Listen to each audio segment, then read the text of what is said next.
I swear to you, chat. If you ever hit 5 points, I will gift a sub. If you ever hit 5 points, I will gift a sub. Good morning, everybody. How are you? Welcome to another vtuber review. My goodness, we have a lot to talk about this morning. Good morning. How are you guys today? What do you mean? Come on. Y'all are the one that are horrible at it. Bro, it's not rigged. You just gotta type the commands in there. The commands are very straightforward, chat. It's right in there. It's not even that hard, dude. It's not even that hard. Oh my god, yeah, the IRL space is absolutely on fire right now. Holy shit, you guys saw the stuff in Miss Camp? Crazy. We're gonna talk about that on a different day, but my god. Well, look, Kinro did good. He jumped over 2 of the things. So you gotta anticipate, chat. Boo-hoo, there's the late. Adapt and overcome, chat. You can do it. What's everybody? Good morning. How are you? Welcome to another VTuber review. We're gonna talk about an alleged doxing going on over for the Ex-Nijisanji. Ex-Nijisanji member. Ex-Nijisanji member.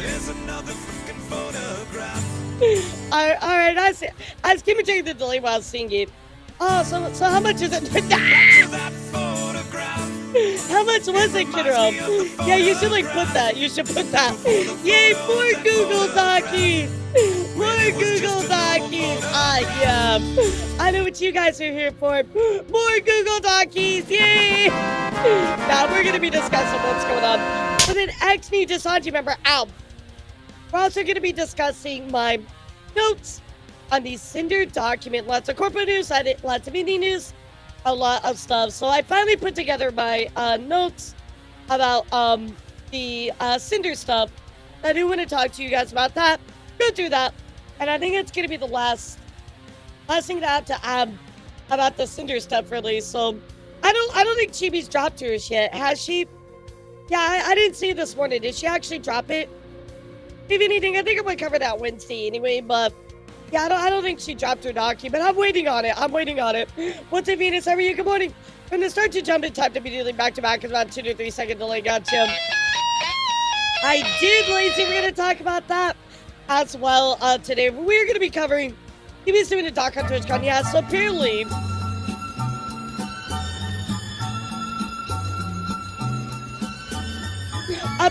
while she was at TwitchCon, you know, some horrible things happened to her. We talked about that last Friday, but she also ended up, I think, speaking to Twitch directly sometime yesterday. So she was like, she said she was gonna talk to them, and then she also said on her stream she was gonna release a document about her stuff as well. So very interested to see how all of that goes. So. And did the Sinder continue to dig into the whole group crater? No, I mean, here's the thing. What, you know, I don't think I said this out loud, but I probably should have said this. You know, it's not like she was gonna come back and have nothing, right? Like, she was absolutely still gonna have everything. Start coming, thank you for the 5. Thank you so much for the 5-star comment. I appreciate you. Like, it's not like she was ever gonna come back and not do well, right? I mean, we knew that was gonna happen, right? And again, I expected she would get a lot of support. I didn't think she would get as much support as she used to have, right? Looking at the document as well, and I think they should have a period where things are really high, and then they'll kind of settle down, right? So we will certainly look at my notes today. We'll discuss everything that I wanted to say, you know, just to kind of wrap everything up about the Sinder stuff. And that's it. Yeah, that's it. That's all I want to, you know, add into about the Sinder document. I don't have anything else to say. No. Star comment, thank you for the 5 gifted as well. Her viewership dropped off a little lately. I mean, it's going to do that, right? He's going to have a big, return. And then it will ultimately, kind of drop off, right? But that's still going to happen. And people was defending that guy. Oh, yeah. And now we have, Miss Kiff in the mix. It's rough. I feel so bad for Amy, all the stuff she's having to deal with. We will certainly dive into that. I might do a little bit earlier than Friday. We'll see, though. I had a lot going on, because, let's see. Tomorrow we have memes. Tuesday we have our start of our Elden Ring run. Yeah, actually, I have to wait till Friday. Yeah, now that I think about it, I'm definitely going to have to wait till Friday, so even not in the end. Yeah, exactly. I mean, she's never going to be back where she was before, but it's not like it's going to be, absolutely horrible for her. Star comment, thank you again for the 5 gifted subs. I really do appreciate you. Thank you so much. That's very sweet of you. Thank you for also gifting another sub. Let's fucking go. Star comment came to play today, chat. Thank you so much. Because they were saying, because she's rich versus, oh, that guy. Yeah, I don't know why they would even remotely defend that guy. That was horrible. And I'm glad that she's pressing charges against him. He does not deserve to get away with what he did. So, yeah, I'm glad they're doing stuff. Oh, no, not Friday. That's the party day. Oh, that is Halloween. That is Halloween. I have a special YouTube release for you guys on Halloween. I'm very excited. But, chat, more importantly, I don't know if this has been made clear, but ever since I debuted, I have literally been struggling. And by struggling, I mean, my workload has been insane. I've been behind on everything, chat, but I finally caught up onto everything. So, finally caught up on everything. Oh yeah, Hyrule Warriors. I forgot about that too. Fucking finally. I've been so behind on everything, so now I can finally do the things that I wanted to do. So I'm like, yes, finally. Just I think it was because right after I came back from debut, we had the Sinder stuff, and I mean, I took a week of just straight streaming that. And 6 hours, 5 hours every stream. That was just it was a lot. So I'm really glad to be all caught up. Thank you guys for all your support lately. It's been it's been a lot. It's been a lot, man. Just so much stuff going on in the background. Oh yes, the pizza party. The pizza party. Yeah, I had so much fun at the pizza party. Yeah, definitely totally did not get absolutely drunk last night. The day you want a break for debut prep. Yep. Yeah, I thought about coming back, and then I looked at the document. I'm like, nah, I'm just gonna wait till after debut. I'm just gonna wait till after debut. Nah, you were that bad. Yeah, you were much worse. Yeah, I was gonna say it wasn't that bad. Yeah, however, that's another story, Chad. That's a totally different story. But there was pizza, technically. There was. There was technically pizza, that's true. That's actually true. What's up, Shadow? Good morning. What's up, Sub? What's up, Strange 2? Good morning, everybody. I haven't said hi to you. Hope you're doing well. We got a big news stories for you today, especially with my Sinder notes. And then, of course, all the stuff going on with the Ex-Nijisanji talent allegedly doxing this person. Again, I don't really know how true it is. We're gonna take a look into it. I'm a little skeptical. I think that's the right word. I'm a little skeptical, but you know, we'll go into it. We'll read it. We'll see what truths are, etc., etc. We also gonna talk about some Nijisanji news. I know your absolute favorite Nijisanji news. HoloLive news, and actually some stuff going on with Mythic. I don't know if you guys noticed this, but Kirsch and Nux are gone from the Mythic talent roster on their website. So kind of interesting. I don't know if that actually means anything or not, but certainly we're gonna take a look into it. And we'll see if there's anything behind it or not in the future. So yeah, exactly. I was very shocked to confirm that this morning. I was like, wait a second, what? Yo, what's up, Proper? How are you? Nijisanji is my second favorite VTuber agency right after 19. Oh my god, I just love Wactor. Yeah, they're just really great. Oh god. No, bro, no.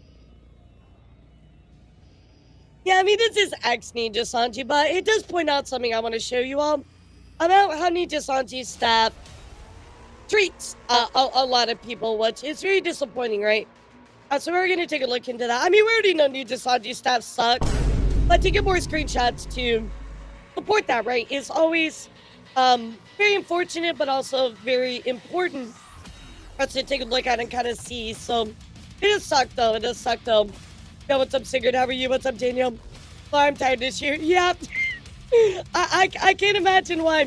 By the way, thank you for all your notes that you left me about the Mari stuff. I was catching up on it this morning. So it's very, very helpful. So thank you so much for that. Really do appreciate it. Nijisanji days without drama zero. Yep. Literally. It's like the thing where it's like SpongeBob. It's like days without foolishness. All right, erase it. We're back to zero. Yo, what's up, cool, awesome? How are you? Yeah, I mean, it does suck to continue to get a peek behind the agency, right, and realize how just horrible they are. I mean, we already know Nijisanji kind of sucks, but I mean, they're really, really bad, chat. Like, really, really bad. Really, really bad. So, we're gonna dive into all that today. Talk about the Mari stuff, and then we'll dive into some other news as well. However, I do want to start off hot. We're gonna start off hot, chat, with my Sinder notes. Damn it! God damn it! I need you to almost say Doki. Yep. They are pretty evil. They are pretty evil, but you know, the more we look behind things, the worse it gets. So, guys, I'm gonna do our wheel spin for Star Karma. Star Karma. I think we get for the 5 gifted subs. We got 10 hours to I did see that, Skull. I did see that. I'm like, bro, what are you talking about? Just because Halo's coming out on PlayStation doesn't mean shit. Like, it was so dumb. So dumb. Wait. Oh, thank God. I thought it was like double punishment. I was gonna be like, fuck, dude, fuck. Wheels, let's go. Alright, so you got an extra 30 seconds. By the way, chat, we have a lot of opportunities to add time coming up on Tuesday, because I'm going to be doing our Elden Ring run. I'm going to have crowd control.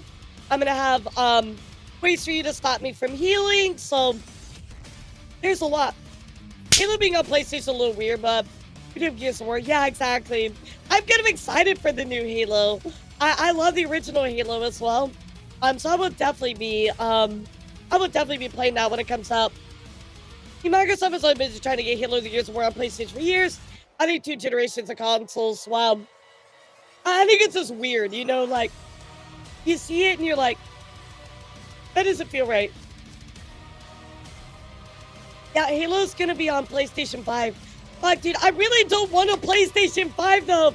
There's, like, no games on it except Stellar Blade and now fucking Halo. Like, yeah, it feels weird, you know? I can't quite place it. I'm not saying it's a bad thing or anything like that. It just feels like, it feels odd, you know, chat, like, for there to be a Halo game on PlayStation. I don't know. It's just odd to me. That's all I'm saying. Microsoft must be doing literally really bad financially. They really put Halo on a Sony console. I mean, I know they did have a lot of layoffs, didn't they? I'm like 99% sure they had like a ton of layoffs here recently. So, I mean, that might be the case. I don't know. I don't know. Don't ask me. Don't ask me. I'm not the finance gal. Xbox has a negative amount of games to this point. Xbox has no games, PlayStation has 5 games, Nintendo has 2 games. Nobody has no games! From Soft is just like, nah, but I get you. We're talking about the big consoles. Yeah, Halo and the PlayStation, this is what they were talking about. The Mayan calendar predicted this. Yeah, and then, of course, the dinosaurs are going to return on a giant spaceship. It's all true. You know, it's kind of crazy, Sinder. Before I became a VTuber, I really never really played PC games. I was definitely just like purely like Switch. You know what I mean? Like, and like PlayStation like 4. And then like now that I'm a VTuber, all I do is really just play PC games. I play like nothing else. I'm like, oh, it's on console. Nah, I'll just get it for PC. It's fine. So that's what's hiding Red Claw's cave. Yep. Yeah, what do you think he was doing? Red Claw's preparing for the return of all the dinosaurs. Duh. How did you not know that? Like, duh. Everybody knows that. From Soft is the Satano Diamond Pictures of her state. What?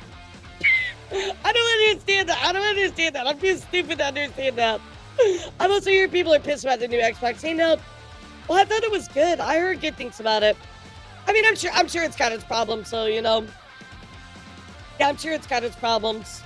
All right, guys, we're going to hop straight into our news. I do not want to waste 1 minute. So first up, we're going to be hopping into bans and issues. Then we're talking about debuts, graduations, all that stuff. And then we're going to hop straight into my Sinder notes and go through the rest of our stuff because I have some things from Wednesday I was not able to get to. I do want to talk about that as well. I don't think so, Scope. You know, I'm not really like a big gamer on my channel, so we mostly yap here, but maybe I should try it. Yeah, maybe I should try it. Somebody do me a favor, type.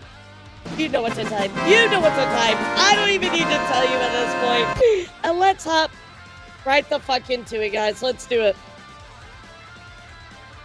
I do want to give you a quick reminder, a little bit of shilling, you know. I do have my new dog key with a mouse pad standing. All of my new merchandise is available at truetuber.com/elara. All you do is type !merch.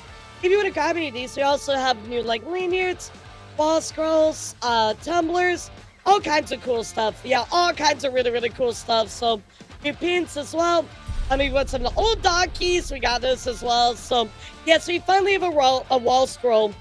So many people are asking me for that, like so many people. So I finally got it for you guys. I got it for you, okay? So anyway, nab it up. Just type !merch inside in the chat if you want to grab those right now. They do end, the pre-sale for them ends in 5 days. So, I'm sorry, 6 days. In 6 days, will not be able to grab these anymore. They will be gone. Pre-orders will be over. So, again, nab them up while you can. Otherwise, it's all going to be gone. So, alright, guys. So, let's get into it. Really not a lot of YouTube issues. Besides something going on here with First Stage Production. And unfortunately, guys, First Stage Production putting out a notice here about Shiki. Shiki actually had to start a brand new channel. So they said, thank you for your excitement and support for Limitus. We would like to inform you that due to complications with YouTube, No fucking surprise here. Our talent, Cheeky, will be debuting on a brand new channel. The debut time will follow the previously announced schedule. We greatly appreciate you to follow his new channel in preparation for his debut. Once he did debut, but I'm not really sure exactly what happened here exactly, chat, but nonetheless, they did have a debut. It's just unfortunately the original channel was not able to be used, so now it is Shiki underscore Katagami. So if you want to go and support them. Another news, guys, we do some graduations, hiatuses to talk about. Coming from Virtual Real, Opal, a very simple graduation announcement here. I'll be graduating from Virtual Real on at the end of the month, the 31st of October. So kind of crazy that we get a graduation. So it's like, hey, yo, I'm graduating. Thank you. Like, peace out. I kind of enjoyed these though. I kind of like announcements like this. It's very simple, very chill. Just hey guys, I'm graduating. I'm out. Thank you for all the support. So, so this is again is Opal from Virtual Real. So hopefully, they will do all their best in the future. We wish them the best. Another news, guys. Baron Wart from Nijisanji is gonna be taking a bit of a break. So, of course, they're saying, I just want to let you know, I'll be taking a bit of a break here soon. To be honest, I've been fighting burnout for some time, and it's really manifested itself this month. In particular, starting on October 28th, which is in 2 days, until sometime in mid-November, I'm going to be away. So it looks like you're going to be taking a couple-week break. I wish Baron Wart all the best. So, I mean, I like them. I think they're fine, you know. Not every talent in Nijisanji is like a horrible person, right, chat? It's just, unfortunately, it's the agency itself. It's the platform itself that is problematic. So, another news, guys. Looks like we're going to give a big congratulations to a little cupcake killer who is also just reached Twitch partners. So, congratulations to them. At just 4,000 followers, that's actually nuts. Yeah, to hit Twitch partner that quickly is actually nuts with just 4,000 followers. So I'll certainly celebrate. That is the absolutely big one. Let me get some W's in the chat. I mean, that's crazy. Yeah, exactly. So, I mean, other news as well, guys. A big congratulations to Faraloon, who also, after 2 years, is officially partnered. Did hit that partnership milestone. So again, big congratulations to them as well. Absolutely awesome. I don't think I've ever caught her before, so there's just so many VTubers. I can't keep track of everybody, you know, chat. I don't know how you guys as viewers keep track of everybody on this fucking platform. There's so many people. It's crazy.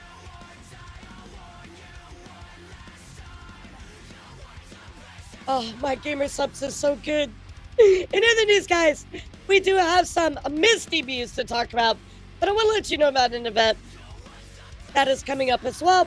And here we have from Para, the VTuber concert called Carnage Carnival. It's a concert focused on horror for the end of the month. It's spooky season. This one actually debuts in just 3 days at 8 p.m. CET. Let's go take a look at it.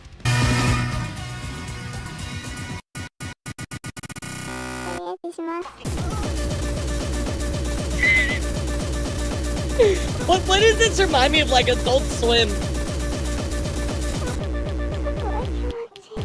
Yeah, I don't know why. No, I didn't get any canned subs. I'm so sad. I wanted some so badly. Yeah, like literally, I don't know why it reminds me of Adult Swim.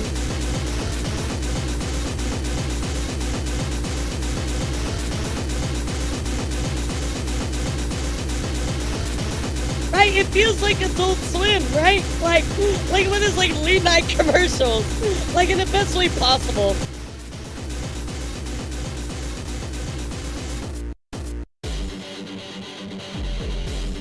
Oh shit!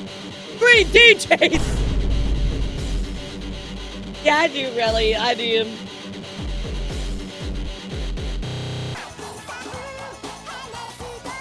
Damn, bro. They got like a lot going on. My tinnitus is not like this. I think this is literally just Tinnitus the musical. Especially the trailer at least. Yeah, I like this a lot though. I like the vibe of this. Very, very cool. Very, very cool. So, very like, reminds me of like a Madoka Magica for some reason. Breakcore. Yeah, very breakcore. You're right. I kind of forgot breakcore existed. I'm not even gonna front. So there you go, guys. Here's a new event coming up very soon. Also, some missed debuts that we're gonna talk about here in case you missed them was of course First Stage Production, who debuted all of their new talents just back yesterday. And all of them were looking absolutely incredible. I'll show you a little video that involves, all of them, or a little picture of all of them. So, very, very cool to see all of them debut. Certainly go check them out and support them. I heard very good things, although I was not able to watch it. I heard some really rave reviews about everything. So, Madoka mentioned Madoka. That's one of my favorite YouTube videos. Madoka. I would like the next Smash game.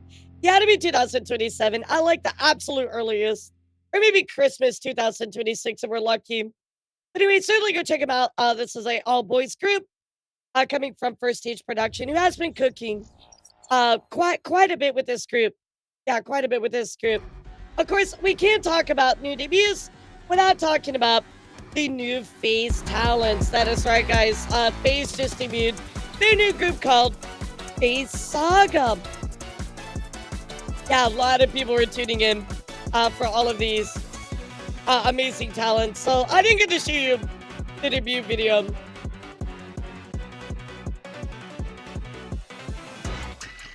Yeah, I know Sakurai, but he said he's done with Kirby Air Riders now, from what I recall.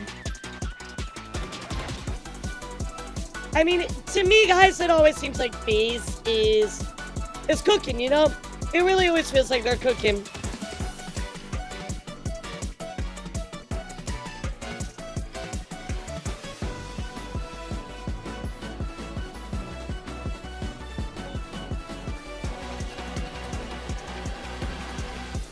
The Fishman did cook.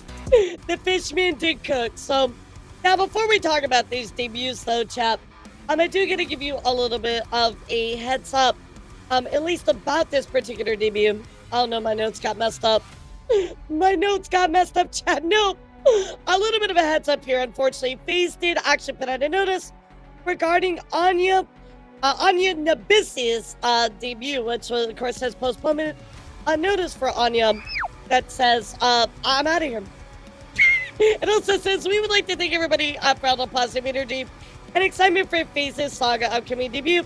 Unfortunately, there have been unforeseen circumstances that have impacted Anya Nabis's debut, which will be regrettably postponed until a later date. So, that is mighty unfortunate, but at least the rest of these talents, of course, were doing their thing. So let's go take a quick look at everybody that debuted, chat. First up, chat, of course, here is Wilhelmina.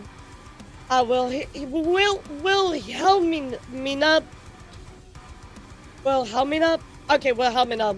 There we go. I really found a name. So here is Wilhelmina on her. I'm really sad now that I missed this debut. I'm really sad now that I missed this debut. Oh, man. Wow. I'm just... Oh. Now this is news, baby. This is news. Hey, yo. Of course, we also have Sinon, who also debuted as well. Definitely a little bit more of like the oceanic theme. Singer as well. Super duper cute. We also have, I really like BB Biscuit. I just love her design. It's so fucking adorable. Alright, let's look at the ratings for this guy. Yeah, she's very cute. So, here is BB. She's gonna have absolute gremlin energy. Of course, Malice Evermore. Oh, dude, she's in Golden. Let's go. Also, she is very hot and attractive. I mean, what? Yeah. Let me get ready to make the shadows disappear. Illusions. Yeah, she's very cute as well. Let me show you. Oh. She has laser eyes. And of course, we have the final one that debuted, which is Nitya Nil as well. Nitya is also seems very gremlin-y as well. Please come I could also okay. That if that doesn't tags. Well, now real quick, before you read. Very, very grilliny and very, very cute. So there are all of the new Face Saga talents that debut. Chat, which one is your favorite? Which one do you like a lot? Yeah, I would love to hear which one you guys like. I think they're all very, very cute. They all definitely fit into like a certain like box as far as like looks and of course like their personalities. So FaZe is always cooking. They all of course are gonna go on to do amazing things. They look great. They look really, really great. So very excited to see what they do. Yeah, let me know which one is your favorite, chat. Yeah, a little bit Venus. I could see that. So I do also want to mention some of the talents also debuted original songs as well. Although I'm not going to show those here today, certainly go check them out. Go support the talents. They do have some music as well, which definitely makes sense considering what we know about the PL of a lot of these talents as well. So certainly go check them out. Best one is Timma. She's not even there, but she probably processed aging papers. Yeah, it was Timma. Absolutely. She was the processor. But which is really cool as well is Pippa actually did a meetup with a bunch of people, or well, they had a meetup to watch the debut as well. So a bunch of people came up, took some pictures, did a big meetup to watch the new FaZe people debut, which I think is really, really cool. You can see the nice anime cars as well. Here's the Mothman statue that we found out about not too long ago. So really, really cool. Of course, for FaZe and Pippa fans everywhere. Very, very cool. I also wanted to talk here really quickly, chat, about some other debuts that we missed going on, which of course was Fufu. Fufu actually debuted her clown outfit, which looks super cute. Again, she just dropped this, like literally just like straight up like, hey, guess what? I'm debuting this. So I had no lead up to this coming out, chat. I'm really sorry. I would have told you about it before, but yeah, that's the one that they told people to stop putting coins in its butt crack. Yeah, so the Clussy is absolutely real, chat.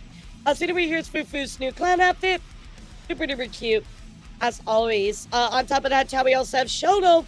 Shoto just debuted his new outfit as well. I'm going to show you the trailer because it was very pretty.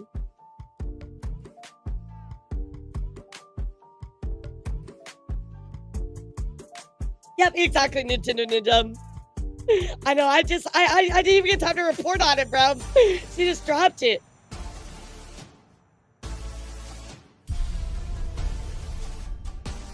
What's up, Royal? How are you? I really like Shoto's new outfit. Yeah, the lamp looks so 3D, like, he absolutely cooked on it. So let's go take a look here. Of course, this is actually done by Iron Vertex, not a surprise here. Iron Vertex always cooks, but here is Shoto's brand new model. Yeah, they did such a good job with the lamp in particular. It straight up like looks 3D.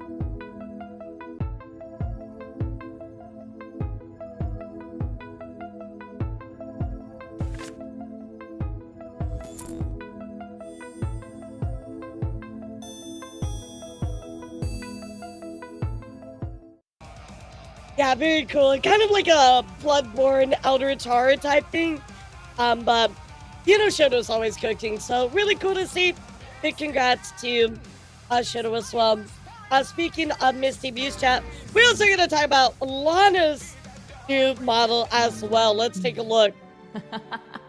I told you guys I would at least show you on Sunday because, oh my god, it came out so good. You are going to love it. Oh, thank you so much. I appreciate that comment.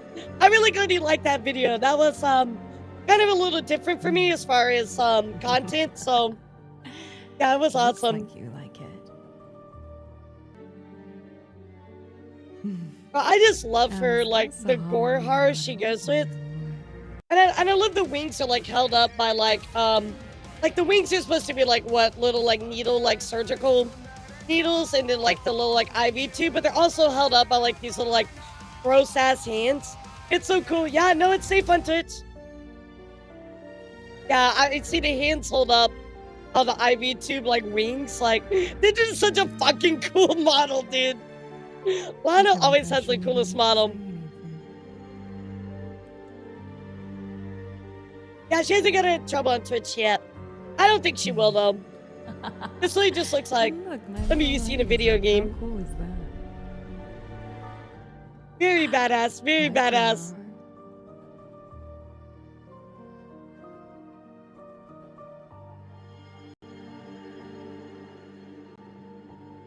And check this cool piece out. Now isn't that neat? Her model came out fantastic. Always cooking, so really great to see her. And of course, her new model. Also, free feet chat, you're welcome. In other news chat, we also got to talk about Fruit's new model debut as well. And this was quite unexpected, chat. Something I didn't even see this coming for Fruit. Couple drinks, maybe listen to some music. Oh, it's getting hot in here. Maybe I should figure out how to do this. Maybe I should take my coat off. This is my jacket when I go outside. Wow. What's up, BP? I know it looks so good, right? Hold on. I was surprised by this from Fruit. I was not expecting this. Respectful. Yes, you're being very respectful. As you should. I'm totally looking respectfully Opry Pocket. Yes, as you should. You should be looking respectfully. My shirt's unbuttoned? I'm wearing it like... I don't... It's hot in here, okay? I'll be okay. Speaking of, I should probably take my coat off. Much better. My smile. Wow. I got chopped. The pesky trees. Brother, human fruit. What's bro? I was shocked. I'm like, that's the scariest thing of all, right there. That's the scariest thing of all. Human fruit. Oh, no, yeah, I was not expecting that. You've been drinking, haven't you? I gave you a few drinks. Happy birthday, you. Her face is so cute. Oh, and is she the Booba Mole? I missed that, but yeah, it's American Psycho theme. Oh no. Yeah, it's American Psycho theme. So very, very cool model. So big congratulations to Fruit on her new model as well. I really like this one. Yeah, very, very cool. American Psycho theme. The chat, pull out those notebooks. I am looking to see if you actually pulled them out. And let's talk about some debuts coming up. First up, guys, we have Kiru. Kiru is debuting coming up on October 30th. Let's listen into her debut. I don't have much time, but I want to inform you that my VTuber debut is in 1 week. October 30th, 6 p.m. CET, and probably 1 a.m. is EST. cute. Probably. I am not sure. I don't know anymore. I'm so sorry. Anyway, I'll be so happy to see you there. And it's time to say goodbye already. Because I have to work. That's a mood.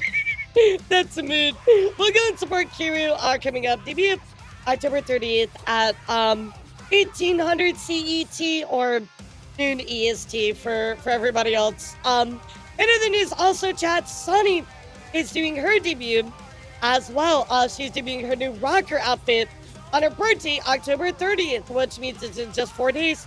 New outfit, first ever solo cover, subathon, new merch, and so much more. Let's take a look. Hell yeah. Hell yeah, brother Dio. Let me get a hell yeah, brother. Hell yeah, brother Dio.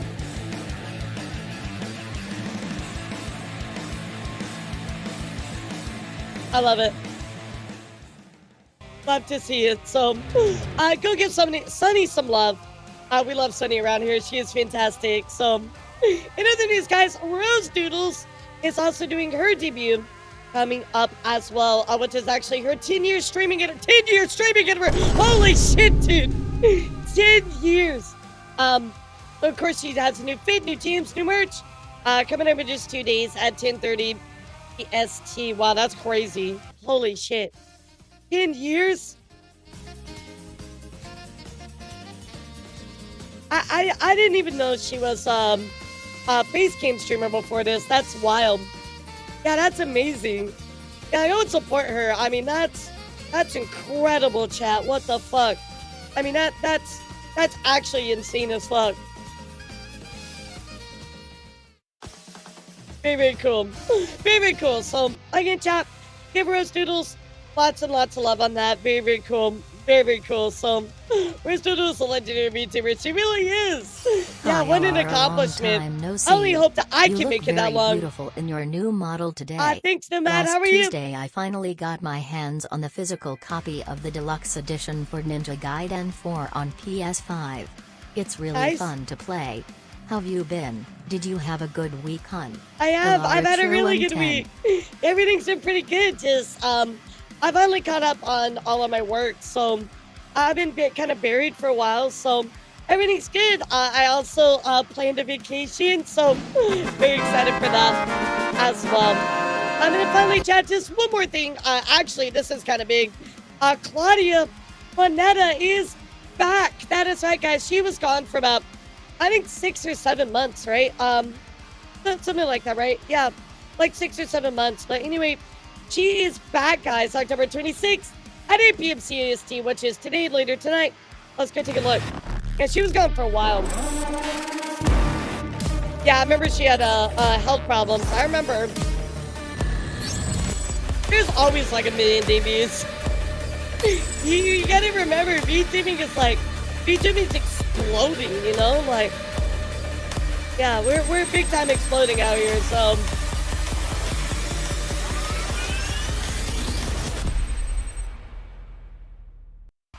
Very cool, very cool. Good to see her back. So go and support her today, chat, if you can. All right, my love. So today I want to take a moment. And give you my final notes about Sinder. That is right, chat. It's been a while since we finally finished the document, but I do want to discuss my final thoughts about it, chat. So again, it has been a little bit. We did get through everything in the document. I know that we were all like, oh my god, like trying to get through everything, but ultimately we did actually end up finishing all of it. So I want to share with you my notes about everything and just my final thoughts, chat, about the Sinder document and my overall thoughts. I'm sorry it took me this much time to actually get probably switches. It took me this much time to actually get through this, but the reason being is because I wanted to make sure that I put everything together, at least for me, in the best way possible, organize all my notes, etc., etc. So anyway, chat, I am going to be making this a YouTube video. Everybody do me a favor to, say hi, YouTube. We are going to be making this a YouTube video, and I will be sticking that over there. So if you ever want to know my thoughts, maybe you just, missed it, whatever, it is going to be right here. So if you could do me a favor, chat, can you see this okay? Everybody can read this okay? Yeah, everybody say hi, YouTube. We're going to be putting this on YouTube. Yeah, so can everybody see this okay? Just want to make sure. YouTube, you smell Dio. Leave YouTube alone. They're doing their best.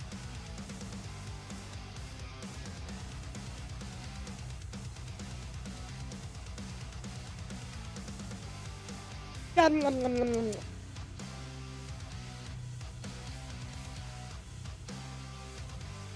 Alright, sorry, I'm just getting my tea. So, alright, here we go, guys. So, for everybody, first off, I want to say, for everybody that came by and actually discussed the document with me, thank you so much. Holy shit, it has been an absolutely insane thing to go through with all of you. I've just been like, I'm so thankful for all of you for just sitting down with me and actually going through it. I gotta say, probably one of the most challenging things I think I've probably ever done since I started VTubing. This particular thing was just, it was a lot. It was a lot, chat. I will not lie to you. It was quite a lot. It took a lot out of me. But again, going through all of the document, all 1,000 pages, talking about it with you guys was literally, honestly, one of the highlights of my career. I enjoyed it. I really love talking with you guys. I felt like I did a pretty decent job, at least trying to, be as non-biased as possible.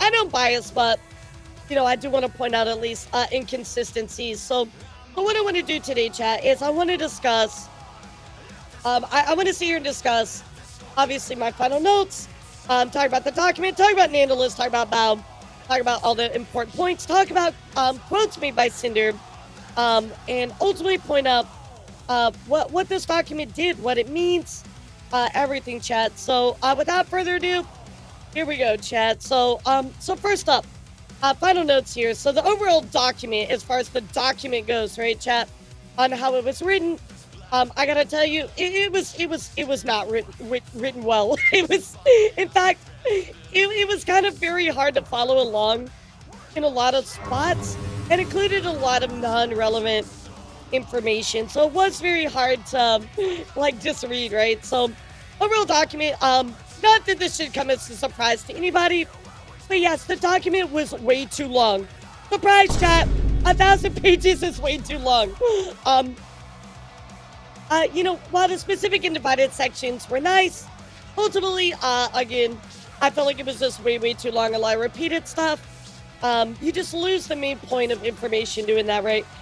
So while the divided sections are appreciated, the constant repeated information, screenshots, and non-relevant points take away from the overall argument. An example would be the Silver Veil and Sinder beach backgrounds. There was a part where she included that. That was just not even needed. That was completely pointless. It didn't help prove anything or back her argument. That particular point was just not needed, right? So we are also going to talk about the overall argument a little later down. So important points to consider about Nanolist. Red's inclusion of Bound and Cotton. Red's inclusion of Bound and Cotton in his exclusivity deal. When Nano was in January 2025, Red constantly asked for updates on other people's models and release dates very up in Nanolist's business, often priced for information on people. And as recently as on Silver Veil on February 20th, Red actually found out about Lily's model and immediately followed up about shared rumors with Nano. So again, I will point out there were multiple times where he would pry for information from Nanolist, and then once he got that information, let's say it's about somebody that he didn't like or they felt like they had competition with, he would normally start sharing drama, rumors, their problems with that particular person, which again, chat, is very problematic, right? Just because you have an issue with somebody doesn't mean you need to share that with somebody else, especially with somebody else that is working with them professionally. So certainly the up in their business was just unacceptable, right? Red influenced Nano on January 15th, talking about drama, and a few people would rather not be able to have a model from you. So again, this is just a straight proving influence right here. Like you know, a few people, we'd rather not be able to have a model from you. Talking to Nanolist, Red telling artist number one how was somebody he considered competition while discussing exclusivity on the same day as his deal with Nano. In the case of the exclusivity deal with Nano, Red uses we a lot when he's talking about Bow, so it seemed like Sinder also backed how Red felt. Sinder not only wasn't aware of this, but knew she didn't agree with me about what I was saying. I feel like this right here, this whole part right here is such, I'm gonna put this in quotation marks, is actually insane, right? For Red to admit that he literally talked about something, knew that Sinder didn't agree with it, and made her not aware of it because they didn't agree about it, is insane, right? Red does not need to work with Sinder in any official capacity at all. He literally lied to her. This is an employee lying to your boss, right? That is absolutely unacceptable. This is literally very important business related stuff, and for you to keep and withhold that information is absolutely insane. So, and yet he's still a mod, exactly. So again, does not need to work in any capacity with Sinder at all. So Needle said she would blame her manager, which is Mia, for the cancellation of the models. Again, that was very unprofessional on Nanolist's part. Nano should have put her foot down multiple times about the drama talk. Nano did, however, separate herself from the drama later on 11/25/2023. While she did eventually do this, put her foot down, it was far too late. He should have also looked into what was being said without fully believing it. So again, Red and Sinder should have influenced Nano, but also at the same time, Nano should have put her foot down more and actually looked into what was being said. So she does own that fault as well, right? Red influences Nano's perception at Silvervale, which potentially played a part in Nanoless's decision making. Red sprinkled influence before Nano sent Silver a cancellation message, and obviously the document tried to deflect away from that. There were multiple times where Red's like, "Oh well, you know, I'm not gonna stop you, but you know, you should definitely do this, right?" He's literally influencing her, right? Pushing along this stuff here. So he definitely at least minimally influenced them, right? The document does try to deflect from this fact, right? Nanoless acknowledges that Silverveil and Cinder drama was something she took into consideration to show what Red had said in the past influence her. There is literally a part where Nano says, "Yeah, you know, the stuff that you shared with me is literally something I took into consideration. How could you, Cinder and Red, say that you didn't influence her when she literally acknowledges that that drama was something she took into the consideration for her decisions?" It's crazy to me. Nano's message 8 days later after canceling Silverveil's comm is a good look that does show some fairness and regret. Now, again, I know that Nanoless ultimately did bring up the exclusivity deal. I know that she did go through with canceling it. However, she did cancel it, 8 days later. So it is a good look for her, right? Shows regret. That is one thing I will at least give her, right? Red influenced Nano's decision to cancel Mouse Model, but they didn't bring up the idea. So again, even though they didn't bring up a cancel Mouse Model, there was a part where, Nano's talking about it, and Red certainly does not fight against it, right? He just says, like, yeah, should be fine. Go find somebody else, right? Which again is influencing her. Red never told me, Cinder, that Bao and Cotton River talked about are included in their agreement. I do believe this. On Cinder's part, I do believe that Cinder did not know about this. However, to continue to include Red in your surroundings, right? Professionally, even as a mom, I think it's unacceptable considering that this went down and you're acting like it's okay, Absolutely crazy to me. Nano went to the hospital due to stress and had Akira step in. I know there were a lot of questions about this Akira person. Mia was probably busy attending to Nano, or Nano was fed up after prime messages about Lily from Red, which prompted the Akira stuff. That is my best bet on what happened. Again, this is just my thoughts, chat. I'm not sure 100%, but this is more than likely what happened, right? If you're wondering about the Akira stuff. Nanoless was unprofessional several times, sharing other client information and pictures, as well as being okay with gossiping. So again, chat, ultimately Nano was not innocent throughout this document, right? If anything, this document proved that Nano was not innocent, as we thought before, right? Well, to a greater degree of innocent, right? I would say that we weren't really sure how innocent. This document definitely painted her in a pretty bad light, admittedly. So, Nano also brought up exclusivity first, which we didn't know about. That was excluded in her original information, which is a big deal. It asked Red to pay to cancel for them on 9/24. Nano makes big mistakes by not being transparent about bringing up exclusivity, and ultimately Nano did go on to cancel everything. So, again, I feel like Nano's biggest role in this was they were not transparent and they were not straightforward about everything that happened, right? Does it change what Cinder and Red did? No, but it does add additional context that you also played into it as well. So Nanoless is not entirely innocent in this, but if anything, the screenshots I feel like do prove that she was influenced, right? But at the same time, she does have some things she needs to answer to as well. So one thing to note, everybody involved, including like Silverveil, Lily, anybody that was part of the conversations between Red, has forgiven Nano. So that is one thing that you should consider, chat. Everybody forgave Nano already. So important points to consider about Bao. Red tried to justify assumptions about Bao in the document. Red's ending section on Bao does him absolutely no favors. I feel like throughout this document, we see a lot of parts where they're like, well, I heard these assumptions, and I know might have not been true. I gossip about it, but Anyway, here's why the assumptions are probably real. Like, bro, there were assumptions anyway about your perception. So why would you even share that information if you weren't even sure? So they try to justify a lot of their assumptions, like, oh, well, here were their actions, so it's got to be true, right? That's not necessarily true, right?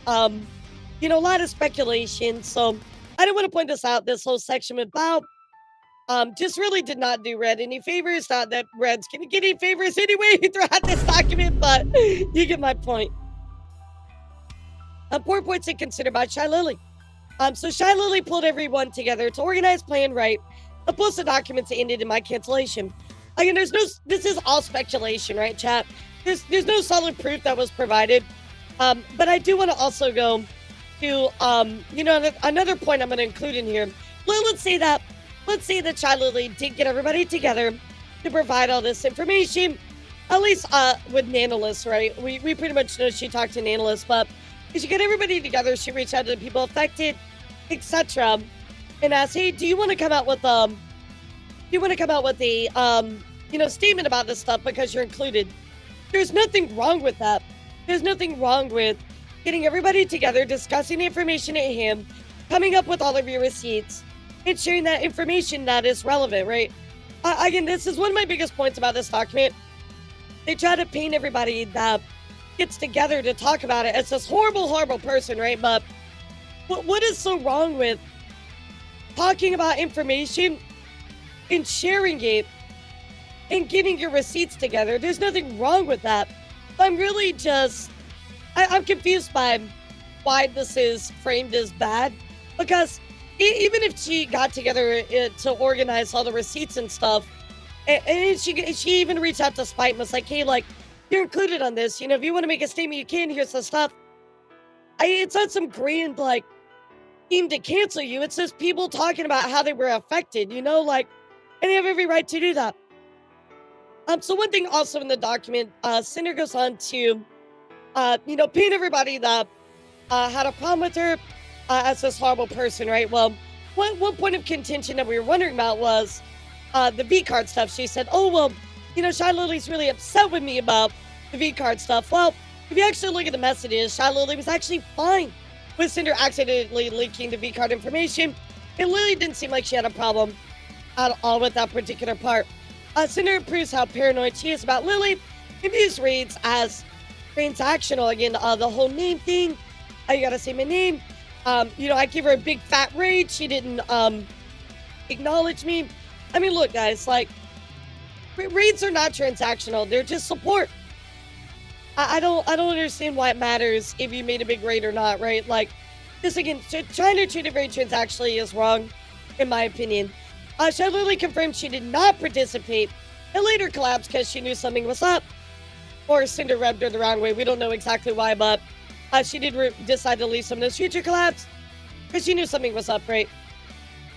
So about the raid argument, the not seeing my name, you know, she didn't say my name, does that really prove any intention, right? There was a lot of those clips she included where, you know, Lily was busy or she think the pyro pups. I mean, it was still a perfectly fine raid, thank you, right? Also, Shy Lily had a prior issue.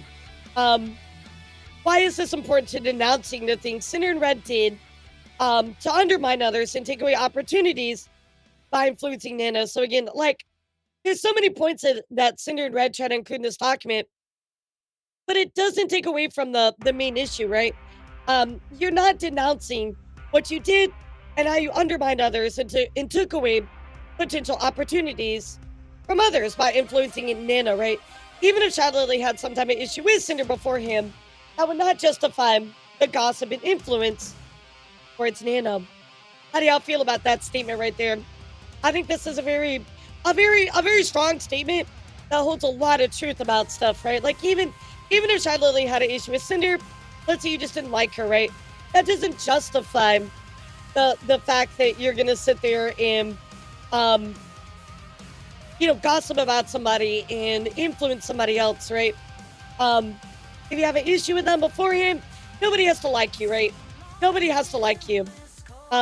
Important points to consider about Silvervale. So this section is a little long. So one thing to point out is there was a constant reference to this collab, right? She asked for a collab.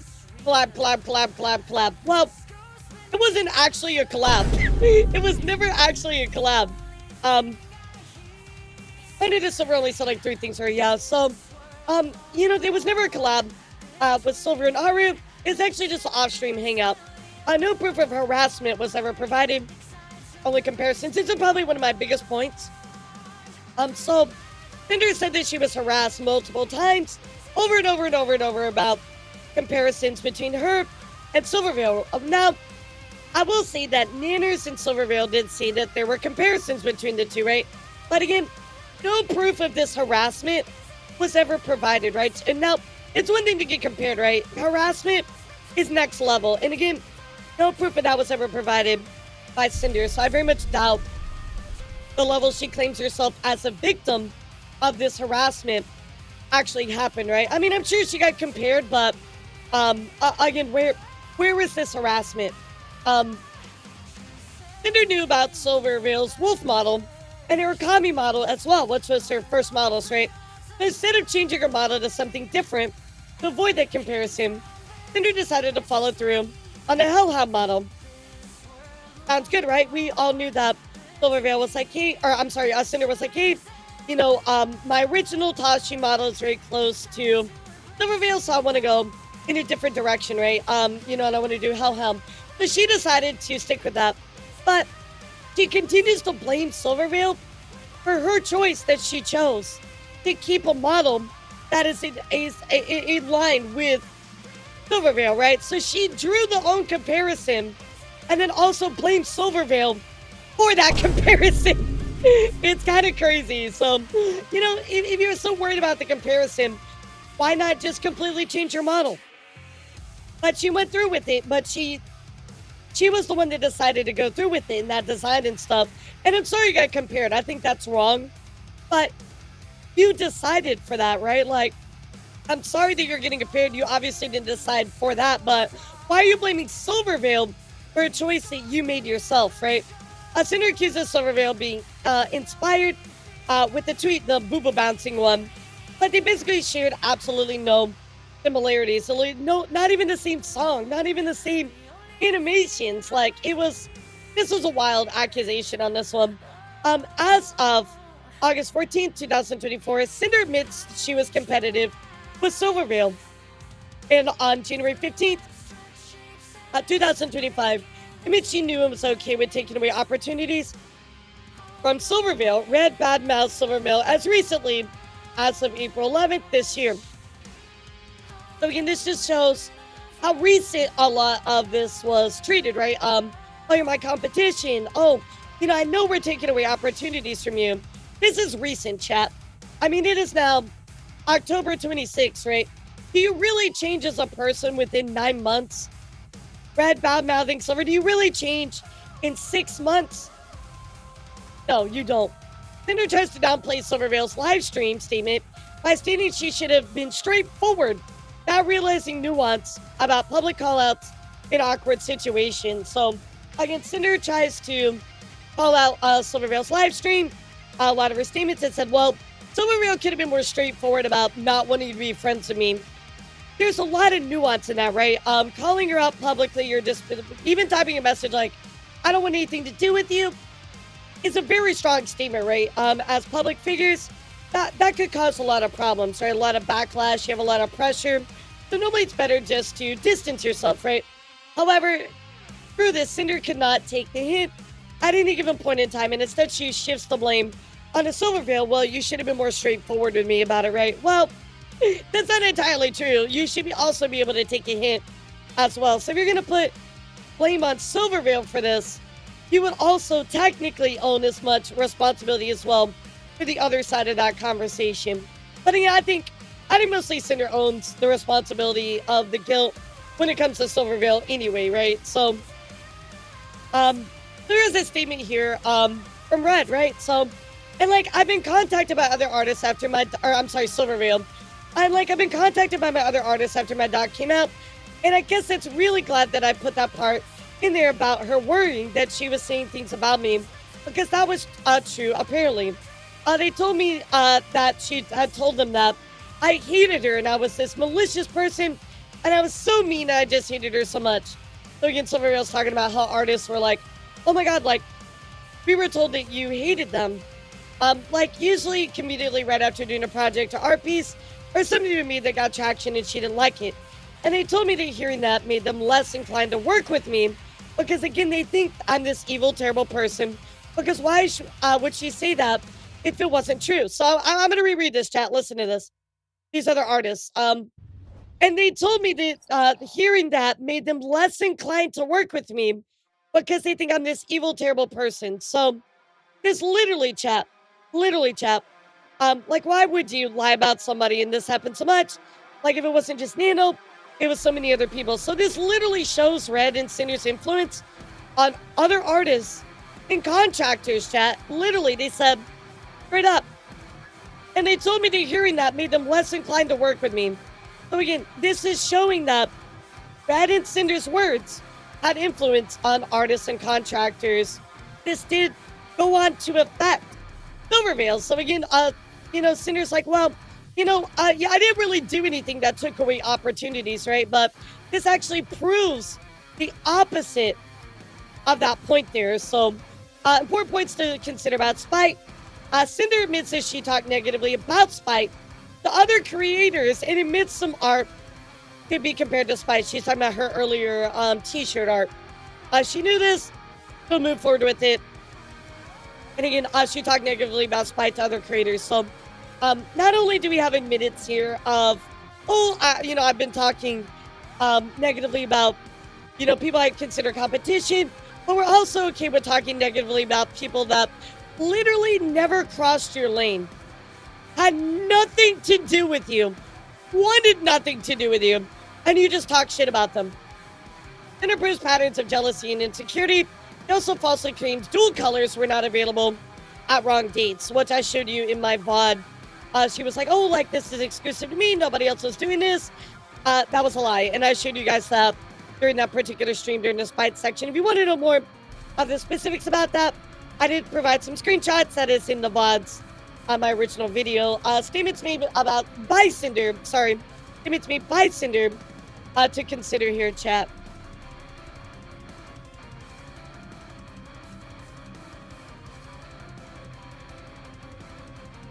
So this document will not absolve either of us of all wrongdoings, and it isn't trying to. So while some accountability is taken through the document, right? It feels like the point of this document evolved into shifting a refusal of prior claims. So again, she says that, it's not absolving us of stuff and it isn't trying to. I fundamentally disagree with that statement. I feel like there were so many times where you tried to explain yourself, shove stuff off, etc., right? I think this is absolutely just false. The document evolved into you trying to refute stuff. So I just disagree with this statement. Shy Lily orchestrated everything, right? So I believe the word orchestrated is used in a negative connotation to imply some manipulation. I would agree that Lily did talk to several others after reading the information provided by Nanolist and contacted as mentioned in the screenshots they provided. So again, I really don't like this. She's like, oh, Shy Lily orchestrated this. Well, just because you talk to people that were negatively impacted, that doesn't mean that's a bad thing, right? You're doing your due diligence. So applying this negative connotation is just unfair, right? Silverveil lied. During the Silverveil section, Silverveil did get the timeline and information about her mom retweeting the art wrong, although it was very slight, very, very slight. However, chat, this is such a small detail for in Silverveil lied. It does not refute all of her other points that Silverveil had. This, however, would not take away from her founded claims that Silverveil had against Cinder, right? So, again, I really feel like this is wrong to be like, oh, well, Silverveil lied, right? Yeah, okay, she did get this part wrong, but it doesn't mean that she's just a liar straight up about everything. So, again, Cinder says the line, I was not obsessed with Silverveil.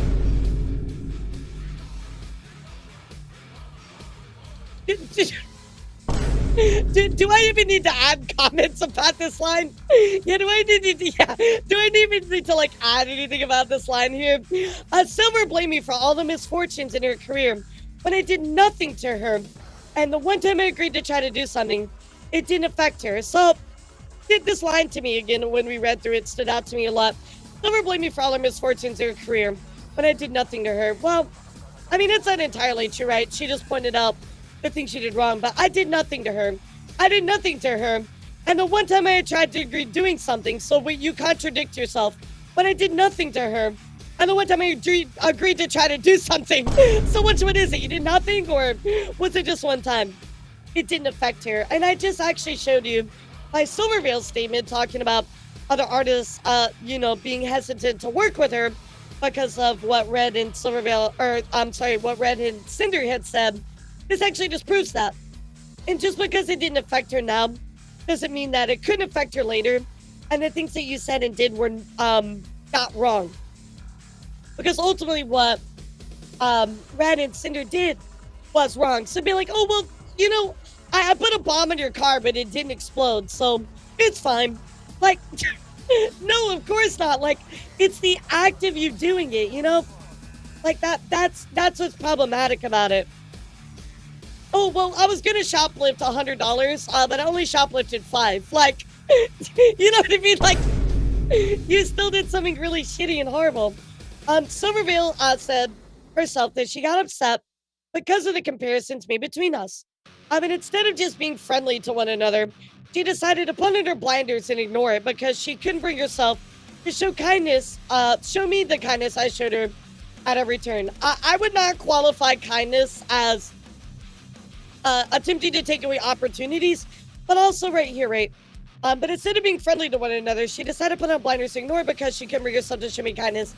Silverveil is allowed to deal with the problems however she wants. She doesn't have to, she doesn't have to resolve your problems, right? She's allowed to resolve her own problems in the best way that she sees fit. So again, I really don't like this statement, right? She got upset because of the comparisons, but she should have been friendly to me. We could have resolved it. You do realize she could just resolve it by herself, right? Like the comparisons, like she can just do her own thing. Statement here, I did want to destroy Silverveil or her career, and I didn't try to. Do I need to add anything with this? I want to ask Nano not to make models her anymore because of the comparison between us and harassment. I got over it. Again, you never proved that. And because of the way Silverveil acted towards me for years for no reason. Again, we showed the reason why Silverveil acted the way that she did, right? But on top of that, you absolutely wanted to. You treated her as competition. You tried to undermine her opportunities. Being like, I didn't want to destroy her. I just wanted Nano to not make models her anymore. That is destroying her career. You're locking her into a model. Like, again, I'm going to make a point that I made early on when we read this is, taking away the opportunities for future models can be really, really devastating because the current model you have can never be upgraded, right? You can't get a new outfit for it, etc. You just got to go find somebody new. And this is fundamentally just, this right here in itself will hurt your career. And I didn't try to. That is just false.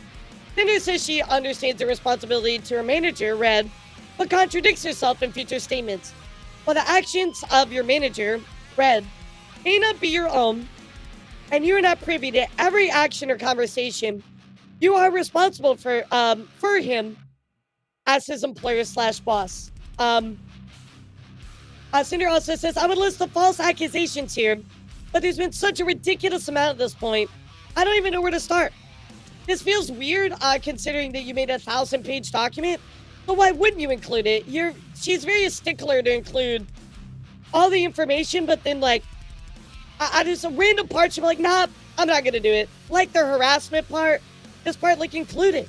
Nothing was black and white. None of these actions were motivated by jealousy, envy, greed, or being malicious for the sake of it. You actively tried to take away opportunities from other people. That's literally being malicious. You treated people as competition. That's absolutely motivated by jealousy, envy, and greed. All three of them. Nanolist was not manipulated. We did not manipulate Nano. So maybe manipulate is too strong of a word, chap. We kind of went more for influence. I think influence is a better word. But, yeah, maybe manipulate is too strong of a word. But, the emotional tugs, that Brad would put in the messages, right? Oh, you're a favorite. You know, you're the best model, mama. Sinder wouldn't be Sinder without Nanolist.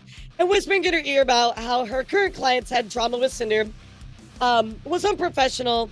Was unprofessional and ultimately meant to affect those people, right?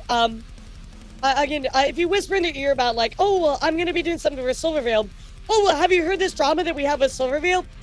Of course that affects them. Of course that influences them. In the document, Cinder claims accountability for guilt-tripping Nano twice. That is manipulation. So they say that Nanolist was not manipulated. We didn't manipulate Nano. But she also takes accountability for guilt-tripping her. But you emotionally manipulated her. So, again, you say you didn't manipulate, but you admitted to manipulating her. So, how am I supposed to take what you say in good faith? Red did not slander Shy Lily. The things Red told Nano were true to what I was actually experiencing with her. So, again, this is used multiple times, chat. Well, this is what we're experiencing. So, you know, we didn't make it up. It's not slander, right? Just because this is your perception of what is going on does not make it reality or justify sharing this information. Let's see. Oh, yeah, no, Nano definitely withheld information, which wasn't cool, but let's even say that the perception is real, right? It still doesn't justify you sharing that information with somebody and gossiping. Especially right after they told you that, oh, guess what? You know, we're going to be doing this stuff with them. Shy Lily was the one who told Nano she was being manipulated, and she was the only other person involved who pushed that claim to the public. So again, Shy Lily was the one that told Nano she was being manipulated. Shy Lily cannot tell Nano that she was manipulated or force her to be manipulated when she was already manipulated. Like, this is a pointless statement. You can see the proof that Nano was at least minimally influenced, right? I think it's wrong to blame it on Shy Lily because it's just true, right? Whether Shy Lily confirmed it or not, she was still influenced, right? Nano has her own mind, so it doesn't really matter. She was influenced, in my opinion. That is a really... I'm going to try to take that statement in good faith, because I'm going to say something really quick here. So, Nano has her own mind, and it doesn't really matter if she was influenced. So, number one, absolutely, she owns the ultimate end of her reactions, right? If somebody said, hey, blah, blah, blah, blah, blah, and you go through with it, that's your fault for doing that, right? But it absolutely matters that she was influenced because the act of influencing her on the other side is problematic. So it does matter a lot that she was influenced, actually, because the intention shown, the actual reason that they went through and influenced her, right, was nefarious. So, yes, Nano does send her actions to that, but the influence is very, very important, actually. So Nano was influenced. I bring up the point again. Why would it matter? Multiple people got together and talked about what was going on. So here's the important points to consider and my final thoughts, chat. So here we go. If you're with me, type 1. So let me know you're still here. Let's do it. I'm gonna take a sip of my drink.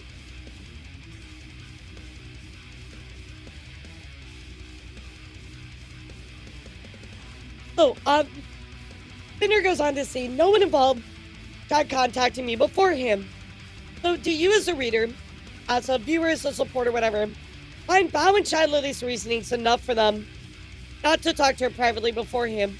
So again, Bao and Shy Lily's reasoning was, it was so bad, we already saw the pattern of it, we wanted to come out with it because we felt like we could resolve it privately.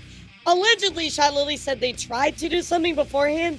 We don't know about that, but again, nobody involved trying to contact me privately before him.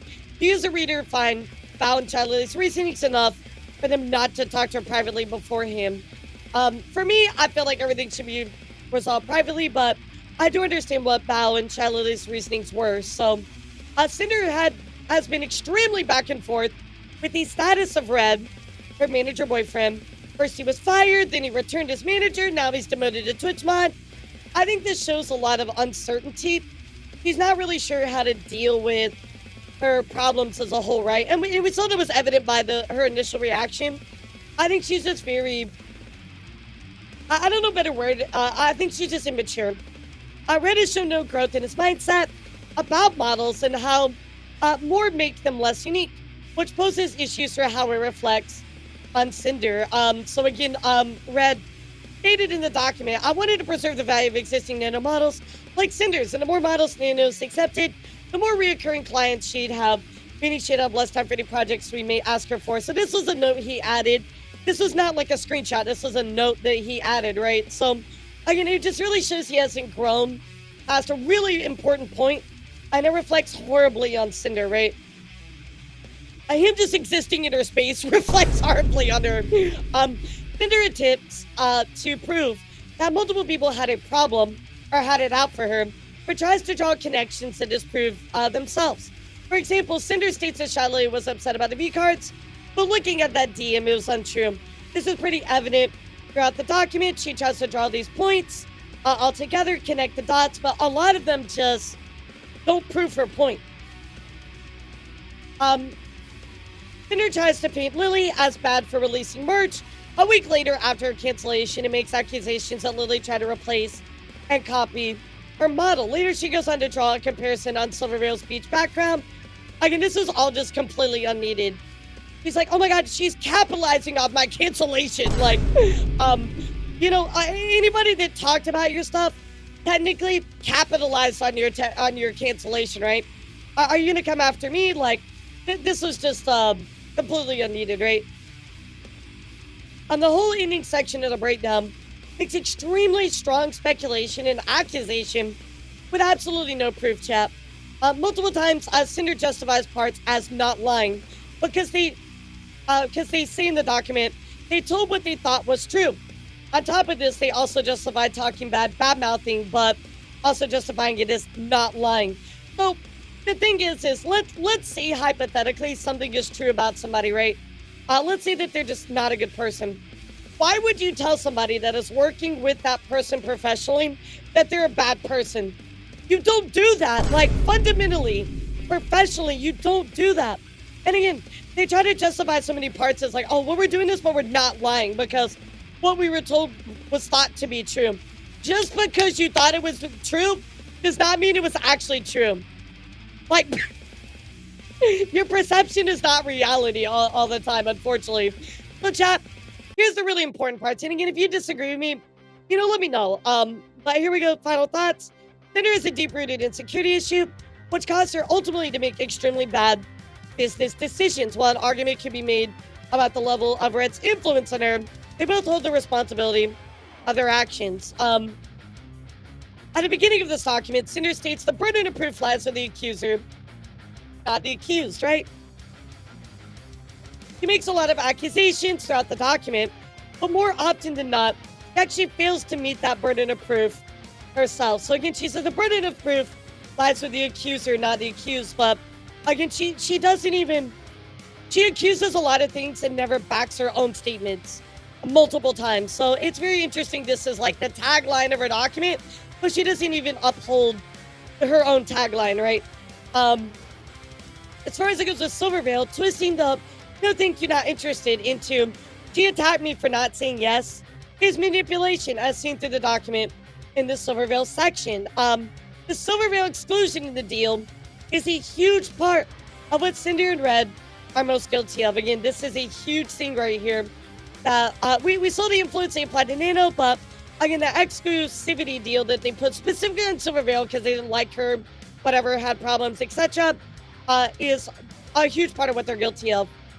Some unfair comparisons were being made by fans between Sinder and Silvervale, and vice versa, as admitted by Nanners and Silvervale. However, Sinder goes on to claim through the document she was harassed, but never showed any proof of this. While this document states that it will not absolve either of us for all wrongdoings, it isn't trying to. It evolved into attempts of shifting blame and post all accountability. Speculation tries to bring together non-important points that ultimately do not defend from the main points of everything. The actions both Sinder and Red took to influence Nanolist. Nanolist is not entirely in the clear. either as the omitted, or I'm sorry, Nameless is not entirely in the clear either, as he omitted key points in their conversation, like how they were the first to bring up exclusivity. While again, this does not take away from the main point of influence, it does shift some blame back to Nameless and brings up the question of their ultimate responsibility. Patterns of main character syndrome, our projects, our deadlines, that throughout, again, I read very much talking about like what affected our stuff, not really considering analysts and everybody else that might be affected, right? Cinder admits to lying about spite. I lied about not knowing he spoke to her about spite in my apology to avoid talking about it. Yet we're supposed to believe the rest of her claims are in good faith. It was only the one time I lied about everything to Nano here as well. So again, Cinder admits that she lied about stuff. It was the only time I lied about anything to Nano. So she lied about stuff to Nano. She lied about stuff about Spike. She lies about stuff going on with Silverveil, right? Or at least misrepresents it, right? She tries to speculate about stuff with very strong speculation, I might add, with no proof. She says she was harassed. She doesn't provide any proof of that. How am I in good faith supposed to believe this document when there's so many lies in it? I mean, again, lying about spite is really, really fucked up. Really fucked up. For me, this is like, this is my I don't want anything to do with you anymore type deal. Like, this is absolutely horrible, chap. And again, she talked to multiple people. She admitted this, talking about like how she didn't like spite. Again, this is horrible, right? This is horrible. Red does not need to be involved with her brand anymore in any capacity. I don't think there's anybody in this room that would contend that fact. I think we would all agree on that. Of course, another point to make, Cinder did cancel herself. She did not commit some of the more heinous acts that we have read in other documents, like, doxing, PDF, etc., right? And she fully deserves a second chance with enough time and growth. However, chat, I want to make this very clear. I do not believe this document shows that she has grown, and instead shows that she spent the last 5 months obsessing over the fact instead. Actions speak louder than words, right?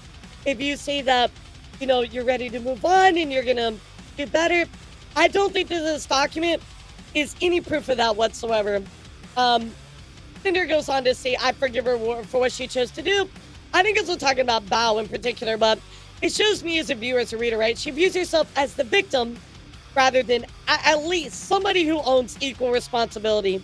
And in most facts, she owns all the responsibility, but again, I forgive her for what she chose to do. Well, the thing is you're not really the victim here, I mean, with Nanolis, yeah, there's more to it, right? But with everything else, this is just your insecurity.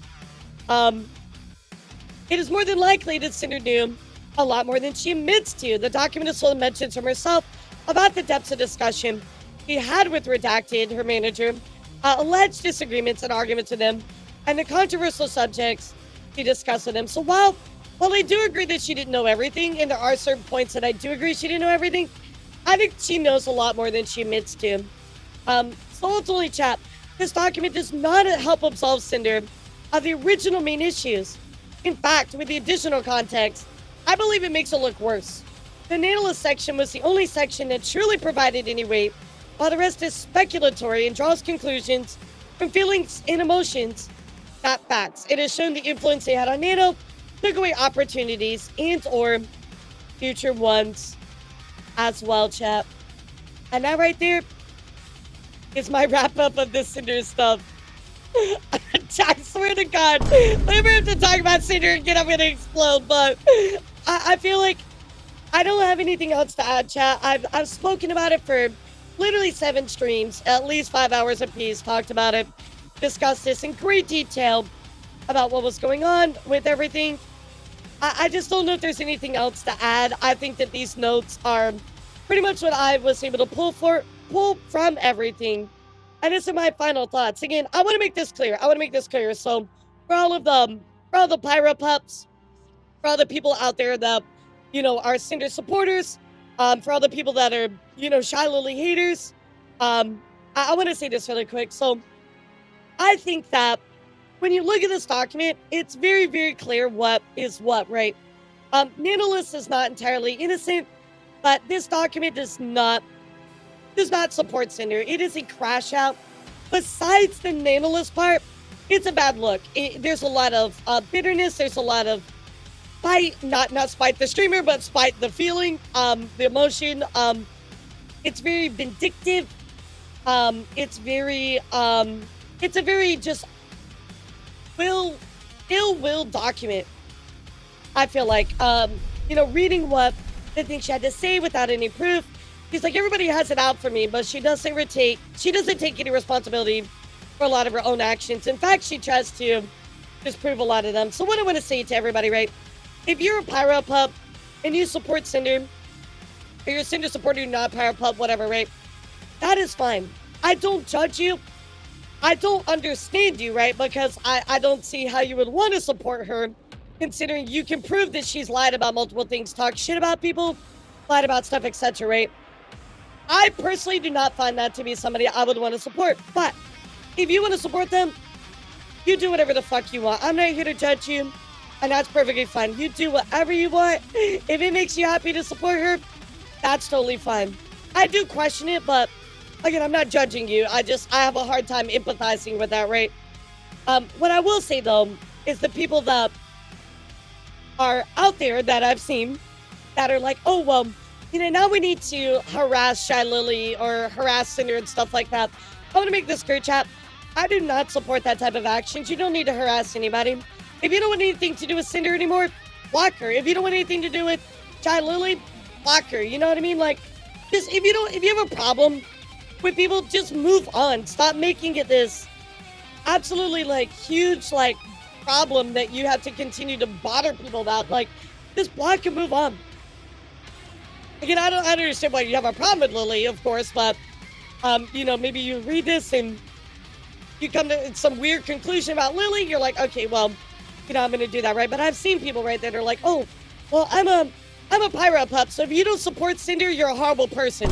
Well, that's not true, right? I don't have to support Cinder. I don't wish her any ill will, though. Just you can do her own thing. That's fine. She'll exist on her end. I'm gonna exist on my end. I muted her. I don't follow her anymore. She's doing her thing, right? That's fine. She's gonna do her thing.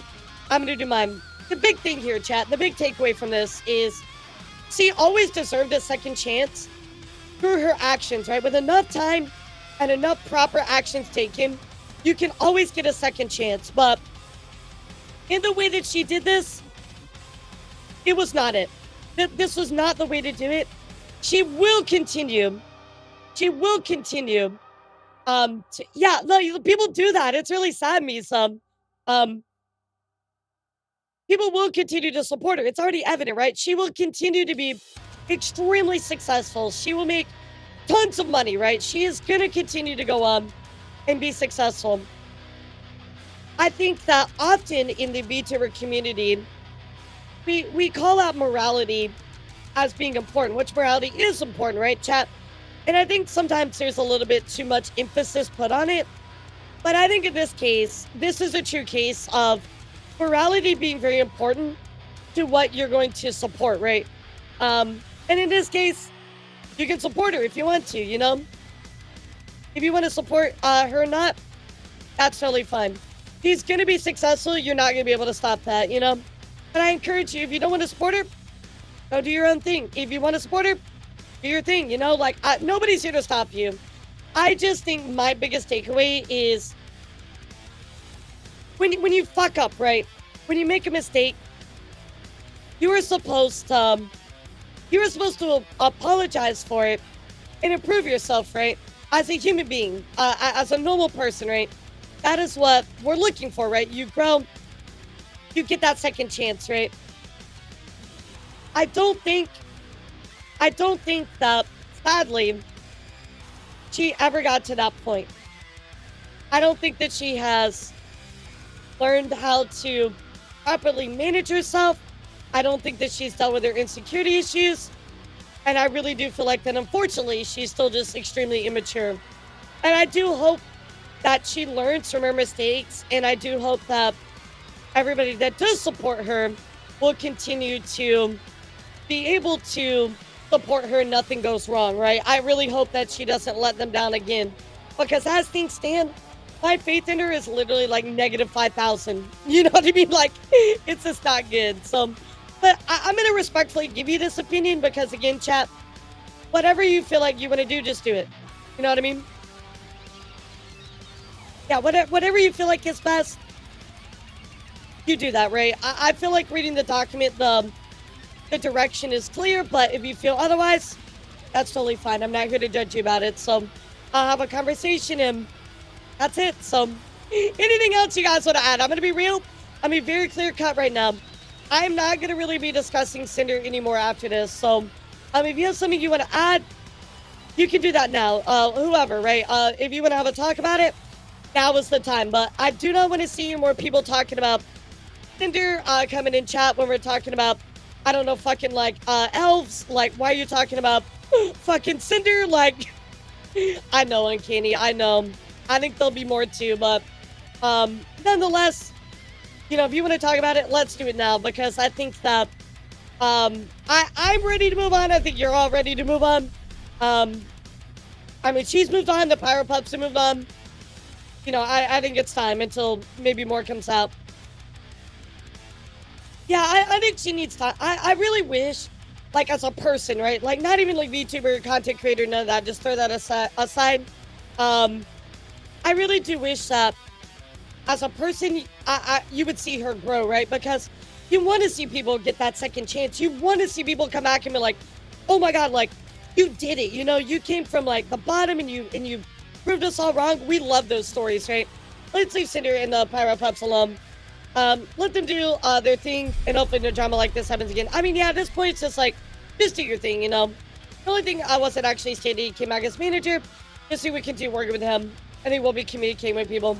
Oh, with Red, okay. I mean, when I say manager, right, like, it was more just his involvement in general, right? Now he's just a mod, apparently. She has a management team. So to me, her saying like, oh, well, he's stepping away, and now he's only a mod, now have a management team. To me, that kind of implies he was manager and she replaced him. That's why I say that. I think she didn't grow up as a person. I think she learned to be more cautious in interactions. Yeah, I don't think so either. But, well, at its core, chat, why did we talk about this? Why did we go through this? Why did we discuss this fucking document, chat? Well, number one, it's very relevant to what I covered. But number two, I feel like as people, right, we learned a lot. Like, I hope that you learned something from this and you learned that, you know, there are the right and wrong ways to treat people, and there also are the right and wrong ways to instill action and forgiveness, right? You know, there was something that I wanted to put, and I should have added this to my notes, but I'll add it now. You know, saying sorry and taking responsibility are two different things, chat. And sadly, in this case, I don't think that she understood that.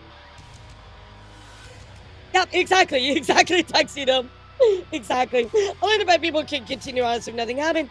They'll make a lot of money. I mean, like, is she, I don't want to say she's a bad person, right? Like, she's a person that made bad choices, you know? I just think that these are issues that, as a person, you have to sit down and address about yourself. You know, like, I will tell you, chat, my insecurities, over time, right? Like, I dealt with them, you know? You have to face it head on. And if you can't do that, get help, right? They're tools. There's people out there to help you address those things, right? But you can't make that an excuse, right? It's not an excuse. You own that. You're in charge of your own mental health. But seriously, though, Sinder better take this second chance seriously. Yeah, I mean, again, I feel like really big people can come back regardless. But, again, I think it's worth a question of, you know, what happened with that whole thing, right? So, yep, absolutely. Yep, fool me once, shame on you. Fool me twice, shame on me. Well, I hope we will not hear any more. Although I kind of doubt it. I think we're going to hear more in the future, chat. But, yeah, exactly. Like, a lot of immaturity, sadly. So, I might agree with you. And again, I'm not going to say that Nano is innocent, because she's not. She's really, really not. So, but anyway, chat, there's my notes. So, wanted to share that out with you. And let's dive back into the rest of our news. So today, chat, I do want to discuss something recently that happened with the Ex-Nijisanji member. Now, I gotta give you the context of who this is because it's very important. As you guys know, we talked about Rimu not too long ago. Rimu actually graduated. They are a Ex-Nijisanji member, right, chat? You guys remember us talking about this?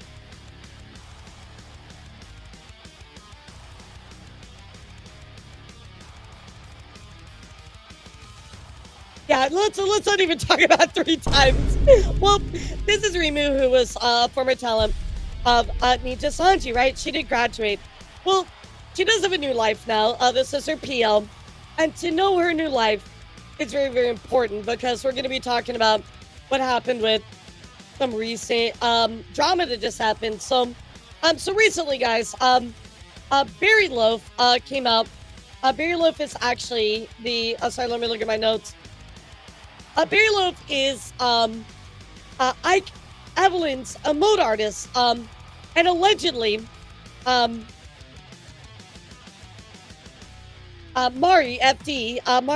is the new life for Rimu. Allegedly, chat. Allegedly, Mariefd boxed Ike Evelyn's a mode artist who is Bariloaf. Again, I say alleged, chat, because we need to look at everything and see if this is true. So let's take a look here at a little bit of we're gonna listen to this, of course, but I do want to take a look here at Rima's synopsis because I felt like, you know, I'm a little late to the party on this, and any like TLDR we can get is very helpful. So anyway, let's take a look. There are serious allegations that a vtuber named Mariefd, who is believed to be Reimu Endo from Nijisanji, has been involved in doxing, issuing death threats, and inappropriately flirting with Bariloaf's I mean, that's partner. some strong According to accusations, Bariloaf, chat. You know, both she and her partner privately confronted Marie about the behavior. Marie reportedly agreed to stop but claimed she couldn't remember some of the incidents due to being under the influence of alcohol. very, very strong allegation. So again, you know, if it's an allegation, you gotta prove it, Following right? this So confrontation, we're gonna be looking for that. Bariloaf claims she began experiencing professional exclusion, damaging rumors, and severe online harassment, including doxing and death threats. Bariloaf felt like she had no choice but to report the situation to Nijisanji directly, but the company never Nijisanji's took gonna do meaningful action, anything. with no resolution coming Shit. until her partner eventually resigned from the company. Yeah, you're counting on Nijisanji to take action. Look at fucking Aster stuff. She states that she was later informed Marie's contract would not be renewed. However, Nijisanji publicly framed Marie's departure as a graduation, a term typically associated with a positive or voluntary decision by the talent rather than disciplinary action. Bariloaf adds that the moment Marie left, the online harassment against her immediately and completely stopped. She says she felt forced to speak out after Marie recently made public comments about her, which she believes misrepresented the situation.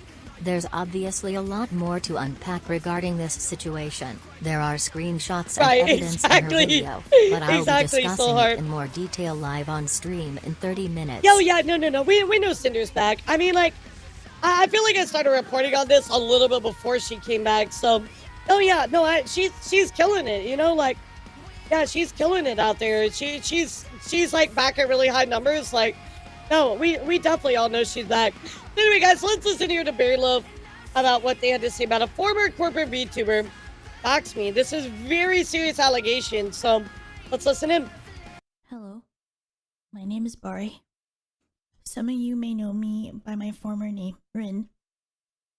I'm sharing this statement to document my personal experiences involving an individual publicly known as Marie/Mariefd, as well as my interactions with her former employer. Over the past 2.5 years, I have experienced repeated harassment, boundary violations, doxing, and what I perceived as institutional inaction, all of which had left a lasting impact on my safety and well-being. This statement is not intended to assign motives or speculate on anyone's internal thoughts. I'm speaking only to what I personally experienced, observed, and how those events affected me. In mid to late 2022, Marie entered a brief romantic relationship with a colleague that ended poorly. Sometime afterward, she developed a close relationship with another colleague who was my former long-term partner. I did not object to their friendship or public interactions, as playful behavior and fan service are common in our industry.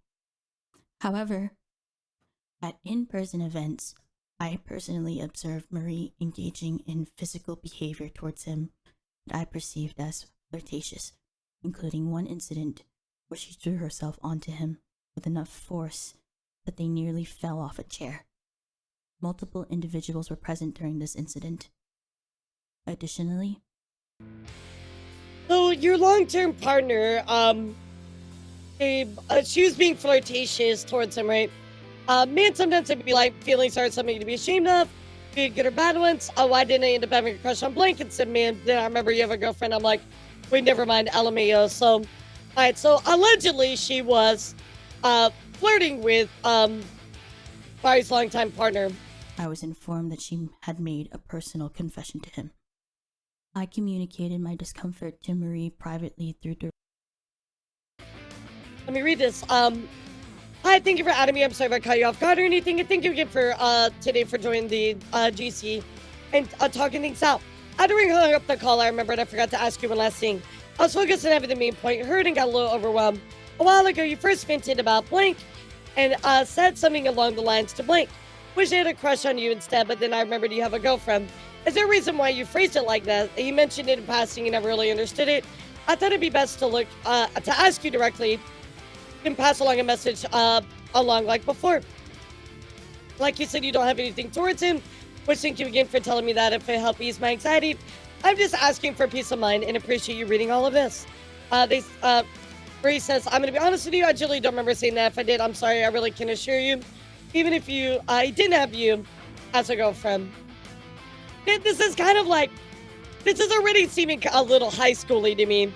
You know what I mean, chat? But we'll keep going. direct messages and a call with two other individuals. Yeah, kind of seems During that high schooly to me. She stated that she did not recall the incident due to alcohol consumption, but agreed to stop engaging in shipping content involved. Hey Blank, can you let me know when you're around? I want to talk about something. I'm here. Oh, great, it's kind of serious. Is that all right with you? Hope is something wrong? Sure. There's been something on my mind a while now. It's been bothering me for a bit, and the more I think about it, the more bothersome I find it. I think it started around the time in Japan with that dinner I brought up a while back. I know that I brought up to you telling me to shut the fuck up unprovoked, but I never managed to bring up the second thing that bothered me that evening. I've been trying to wait for an opportunity to show itself to bring up organically to you in a conversation to not make things so abrupt and awkward. I mean, this already seems like high schooly, but the doxing is important, right? But proving to be a bit on the difficult side. It's why I asked to talk with you just now. During that dinner, I don't know if it was before or after when you snapped at me, you also sort of threw yourself at me and clung on to me. This made me very uncomfortable and also came across as rather disrespectful, as it was right in front of my significant other as well. The fact that this and the snapping thing happened within the same hour or so has had me so confused and conflicted for so long now, and I'm still not entirely sure what to make of it. So this is obviously coming from the partner, right? I can't tell if I'm puzzled, conflicted, sad, upset, or a mix of all of these emotions about the whole deal. I know you apologize for the snapping thing, but I feel a bit mixed about the apology as member more as, oh, it's because I broke up with Blank, as opposed to, I'm sorry, I shouldn't have done that. If I'm misremembering, please do feel free to correct me. I'm certain of the fact that the whole thing you're throwing yourself onto me has gone unaddressed, so both in regards to me and Blank. On top of this, the more I think about it, the more things come to mind. It just made me rather uncomfortable in hindsight. For example, I've noticed an influx of a lot of Blank art like being liked and retweeted by you, which has made me rather uncomfortable due to the previous incident. So I think it's just shipping like art and then retweeting it, right? And obviously with a personal thing that happened, it's kind of like in retrospect, it's like, that's a little weird, right? Yeah, a little weird. So I could see how they're kind of like, yeah, right, that ain't cool. Sorry, I lost my spot. I usually just turn a blind eye to ship art, as it's usually something that we just live retweet. But when it gets brought to my timeline, my people I follow becomes difficult to overlook, especially with the addition of the For You tab. You acknowledging it also leads to more people making that kind of stuff. And since it's making me progressively uncomfortable, I mean, we barely speak these days, so I don't understand why the ship has been peddled as of late. I can only guess as to why. I would like to ask if it's possible that we could refrain from at least retweeting the blank ship or interacting with posts related to it. I'd really appreciate it. So you can just like, yeah, this is a little bit too much for me. I'm not really feeling it. Maybe we can just, stop retweeting those. Or it just feels like it's coming out of nowhere. All these months later, I've been very conflicted with my own thoughts over the whole thing. And I hate confrontation more than anything, especially people I considered good friends. But I decided that rather than walking around with these conflicting feelings for longer, I thought it'd be the best and healthiest approach to just get said properly and clear the air. All right, so, I mean, there you go. Responded by, thank you for talking with me about this. First of all, I apologize for telling you to shut up in Japan. I understand it was seen as unprovoked at dinner, so when I apologized to you about it, I gave a general explanation because I felt embarrassed how I acted, but I did know you taking it as giving an excuse to it, and I'm really apologizing. I'm so sorry. I apologize again because I do believe it was wrong of me to explode the way I did when you didn't even know about it, plus I hadn't talked to you either. A lot of my blank friends I already knew kept asking me about it. I was bothered that you kept talking about him during the whole trip, and I let that affect me as well. This isn't excusing my behavior, and it's just giving you a look onto what has been happening in my mind. I should have just a long time ago instead of letting it bottle up. But the second thing I genuinely had no idea made you and blank feel uncomfortable. I'm so sorry, I don't remember throwing myself at you, but again, if you and blank saw it in that way, it felt that way, I can only apologize, I'm so sorry. So she was like, oh yeah, like I'm like, drunk, I don't remember, okay. But again, what does this have to do with doxing? I mean, yeah, like, alright, being a little too flirty isn't cool, but this is like high school stuff, like, well, let's get to the doxing. That's what's important, right?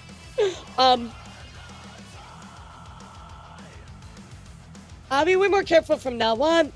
And I just want you to know that it didn't even cross my mind. I'm so sorry. I guess it's went unaddressed. Thank you for bringing it up to me. I generally had no idea, and I know now. Does Blank feel comfortable enough to talk to me? So I can apologize directly to her as well. Or is that all right with only you? About the blank, I don't really think much of it either. I retweet art if I like it, but I don't really stalk the art tag either in like every single post of them. But I will, of course, respect your boundaries. Thank you for bringing that up as well. If you feel comfortable if I don't retweet any fan art with you in it, I just want to avoid any misunderstandings. Also, please don't apologize. If anything, I'm glad you did. I'm so sorry I didn't give you a safe space to do so earlier. I really, really had no idea.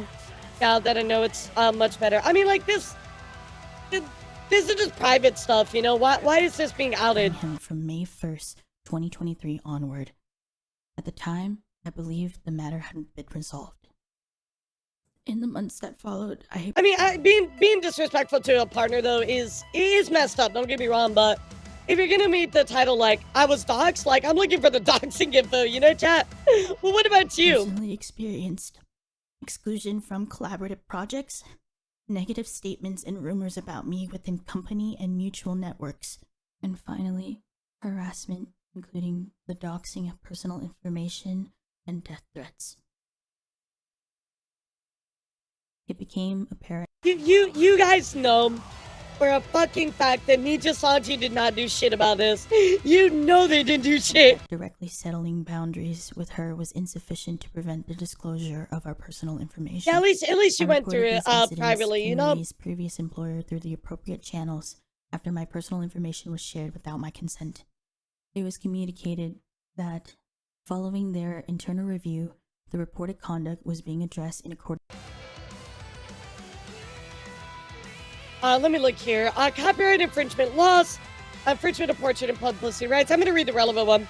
Infringement of someone's right to privacy, mentioning personal information of others in your videos or on your social media accounts. Okay, so they definitely infringed on their privacy, right? Was being addressed in accordance with company policy, and that the potential disciplinary measures were under consideration. Hello, I'm Blank, from Blank. As Blank's supervisor, I wanted to inform you that he has been ill for the past few days and is currently unable to communicate. While he recovers, I'll be taking over communication. Since Blake has been regularly reporting to me, I'm fully aware of the situation. Also, our message has been and will continue to represent the company, not just the opinion of a single employee. Thank you again for the feedback. Given the severity of your action, we have determined that the level of malice involved is substantial. Therefore, at 7 p.m. GST on October 18th, we conclude that our penalty will either be a public apology accompanied by suspension of activities or contract termination if no apology is made. So I don't believe an apology was actually ever made, so this might be why ultimately it was just like contract was done, right? But we will not disclose your identity as the source of the information. We must show her the bullying and doxing comments from her locked X account as part of the process to either terminate her contract or secure a public apology. As a result, we may be able to deduce that you are the source of the information. So allegedly right here, yeah, allegedly the guy is Vox, by the way. I meant to mention that, but allegedly this did actually was proven true, at least here by the company, like acknowledging it. So I also understood at the time that other individuals had submitted related concerns. From my perspective, no meaningful action appeared to be taken. I continued to see Marie receive sponsorships, design upgrades, and high-profile opportunities, which made me feel like my concerns were being minimized. In April of 2025, after my former partner resigned from the company, reportedly due to increasing stress and dissatisfaction with the company's response to certain concerns, I was notified that Marie's contract would not be renewed. The company publicly characterized this as a graduation without acknowledgement of any related complaints or disciplinary actions. So it's kind of hard to say, right? Was their graduation, was it due to that or was it not due to that, right? Interesting though. The whole situation blew up to reinforce a lot of our rats have been around Nijisanji, and it's entirely a toxic mess. It's so bad. Yeah, I was gonna talk about that, Civil, because it's kind of like a lot of the speculation is now like, oh shit, like, well, this has stirred the pot even more. I feel like if they were ultimately let go, this might be a part of it. However, like, so we have this message, right, from the docs, right? It's like, oh, like, here's the doc stuff, right? The problem with this screenshot is, like, it does say that this is happening, but it doesn't say to who. Like, I don't want to doubt who it is, right? But at the same time, like, I kind of want the proof of it, you know? The company publicly characterized this as a graduation without acknowledgement of any related complaints or disciplinary actions. Following her departure, the harassment I had been experiencing online stopped abruptly, coinciding with the timing of her leaving. I mean, that is pretty crazy. Yeah, for that to happen like that is pretty My nuts. intention was to move on and not address this. However, Marie recently spoke about me publicly, presenting a version of events that, from my perspective, does not align with what I experienced. Remaining silent has allowed misinformation to persist, and I believe that transparency is necessary to protect myself and others in similar situations. I am sharing this to document my personal experience, highlight what I perceived as a pattern of harm and inaction, and advocate for greater transparency and accountability within our community standards. I am not asking or encouraging anyone to harass or retaliate against Marie or her former employer. The information in this statement reflects my personal experiences, perceptions, and understanding of the events as they unfolded. Thank you for your time. I mean, it's not a good look, right? It's not a good look. I mean, again, I feel like I really do wish this screenshot was a little bit more, like, there was more substance to it, right? But it does show at least, like, this person kind of didn't respect personal boundaries. But if you're going to say, like, doxing, like, I don't know, I'm kind of expecting a little bit more proof, but I'm not saying that they're not telling the truth, right? I'm looking for more substance, right? Like, if you want me to eat, like, you know, give me some meat, give me some veggies, give me the sauce, you know, like, I want the full meal, you know? Anyway, ultimately here, we did get a response from Mari. That is right. She said, thank you for being kind and giving me a bit of time to reply and give context to what happened recently. I'm sorry we ended up being so long. I'm not used to writing these. I never saw myself having to write one and having to act like this. So here we go, chat. You know what time it is. Everybody say it with me. Your favorite Google Docky. So let's go take a look at what happened. This one is not very long, by the way. It's not 1,000 pages, so you don't have to worry or anything. What's up, Alex? How are you?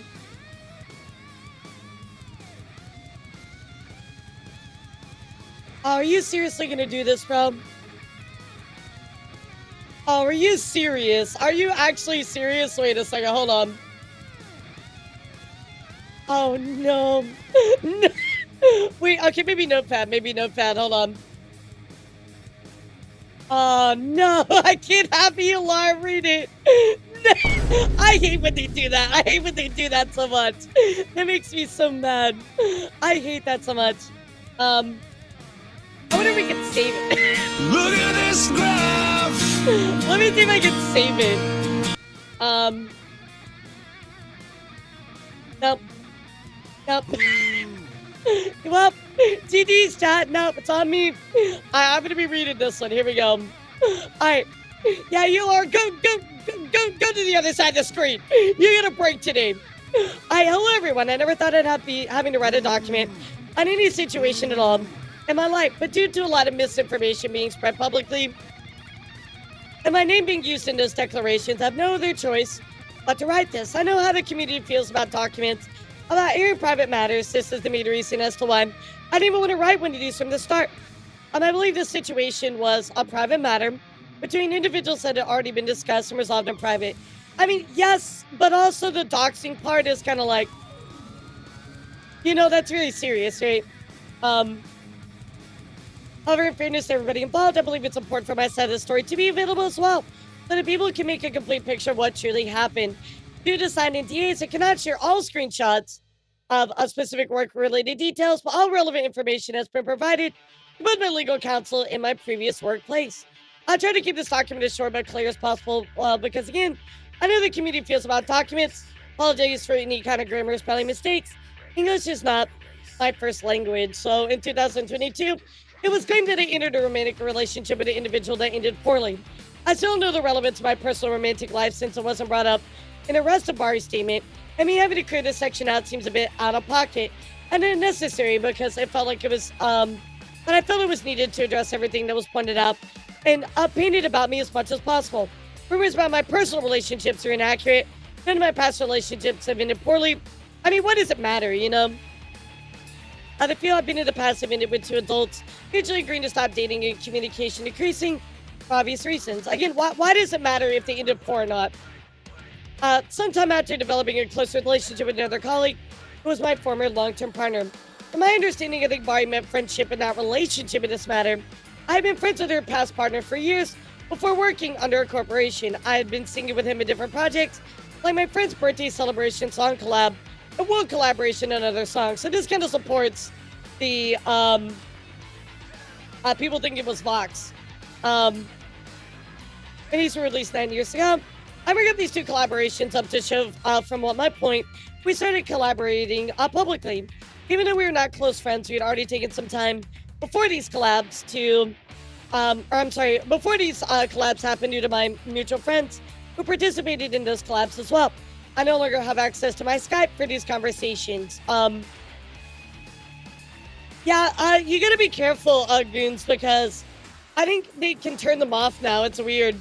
I've known this person for more than 9 years, and I've talked with my friends and him in group calls on Discord for more than 9 years, and kept on collaborating with him to the point we were both excited when we found out we had also ended up in the same company after years of not talking with each other.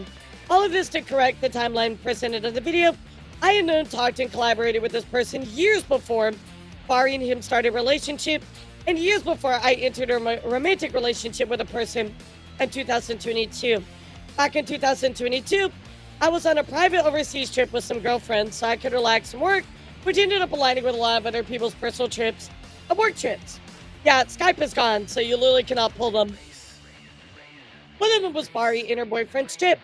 They were not in the Discord group chat or my trip, where we would share where to go, when to go. But my friends and them all decided to meet up one night for a nice dinner. Main reason why her boyfriend was feeling upset about the whole trip with her. Girl drank alone, but I did not drink to the point of getting drunk. This incident ends up being he said, she said, but the whole group, which is made of around 10 people or more, in total counting her boyfriend, me, my friends and other colleagues were witness to this. The incident where she describes her, I threw myself on him, was indeed a hug I gave her boyfriend. We were both sitting down. So it seems like they had like a friend, like at least like a friendly relationship, or at least knew about each other before this all happened, right? She felt uncomfortable with it, and her past boyfriend notified me of it I apologize to both parties. There's like a lot of give and take in those situations, right? Some people might view stuff as flirtatious when it's not. But ultimately, it's just communication. Be respectful. Again, this is kind of high school stuff. Even if I found it shocking, I didn't think a hug would be that kind of reaction. But because I made her uncomfortable, I did apologize. Recognizing your physical boundaries and respecting your relationship. Even after asking my friends if I had seen, if they had seen it as something else. Or me throwing myself onto him and receiving, and them telling me I hadn't been like that at all. I thought you said you didn't remember. Neither here nor there. That was my first and last time I met them in Japan. Due to my friends having a different schedule with me and them being on a personal trip, unrelated to anything work-wise to my personal plans as well. Her ex-boyfriend notified me about this 5 months after the trip had ended due to him not liking confrontation, which I completely understand. So they both kind of felt that way, the boyfriend and girlfriend. And they're like, okay, yeah, I want to talk about it with you. But you can just respect boundaries, talk about it. It's all good, chat. As we've all discussed this in DMs, the one shown in the video. Also during a Discord call with one of my friends who had gone to Japan with a couple of months after I apologized and things were cleared out over a text. What's up, Snoo? How are you? This call as well happened over months after, to give her more peace of mind. And the call, my friend told her how nobody had seen it as nothing more than the hug it was supposed to be. We all heard her, and even her boyfriend did not say anything in the call, since it was meant for her mostly to tell me how she felt. My regular art should be fine, it's just the shipping stuff that mostly got me uncomfy. Okay, I'll be more mindful and just fully avoid any art if that's under the attack. Thanks. No. If anything, I'm sorry I made you feel uncomfortable all this time, oh my god. Tell Rin I'm sorry about it.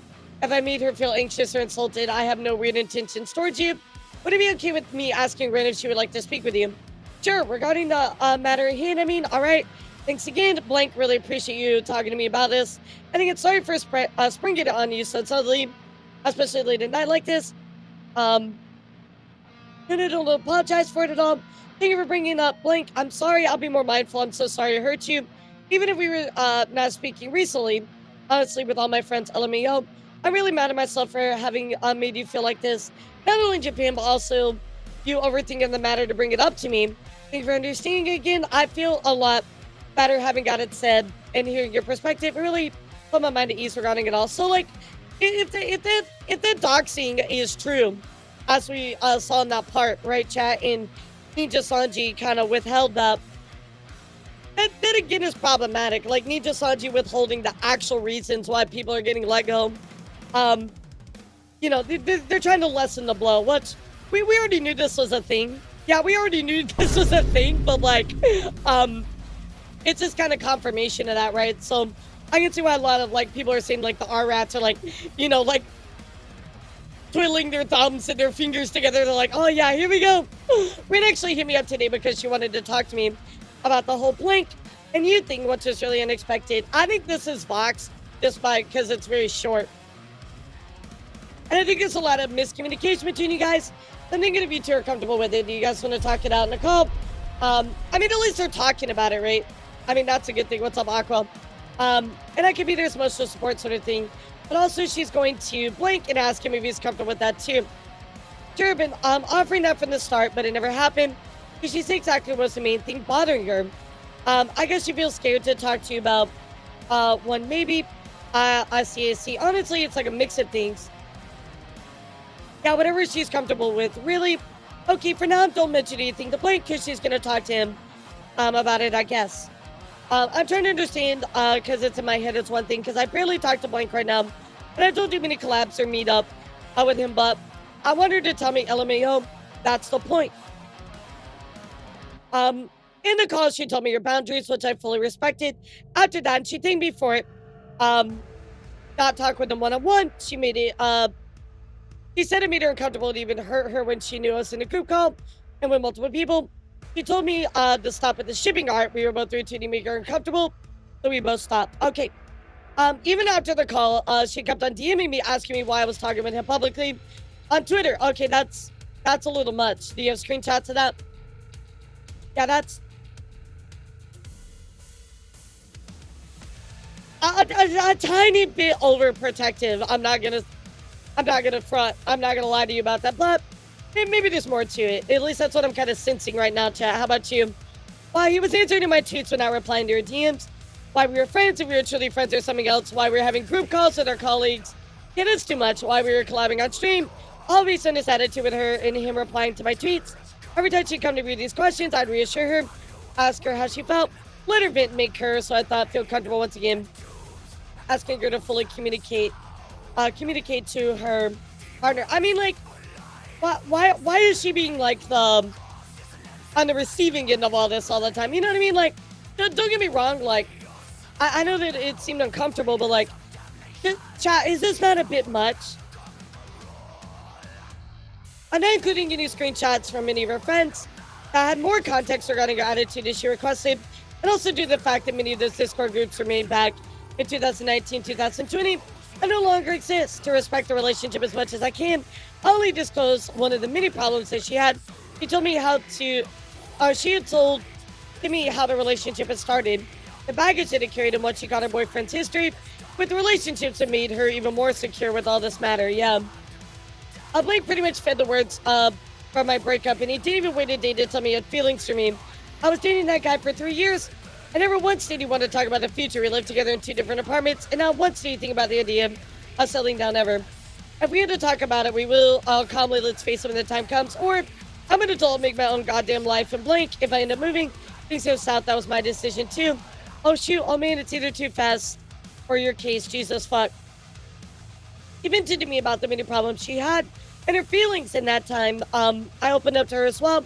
I thought we had become comfortable with each other, and I could give her as much reassurance as she needed for her relationship. But this, of course, was not the solution she needed to do with her personal relationship, and so she stopped talking to me.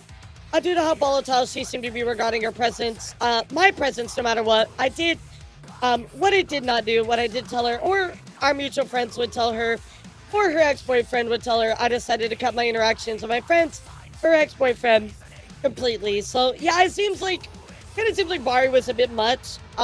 It does look like they try to respect the relationship, but ultimately said, all right, you know, nothing's gonna make you happy. I'm just gonna separate completely.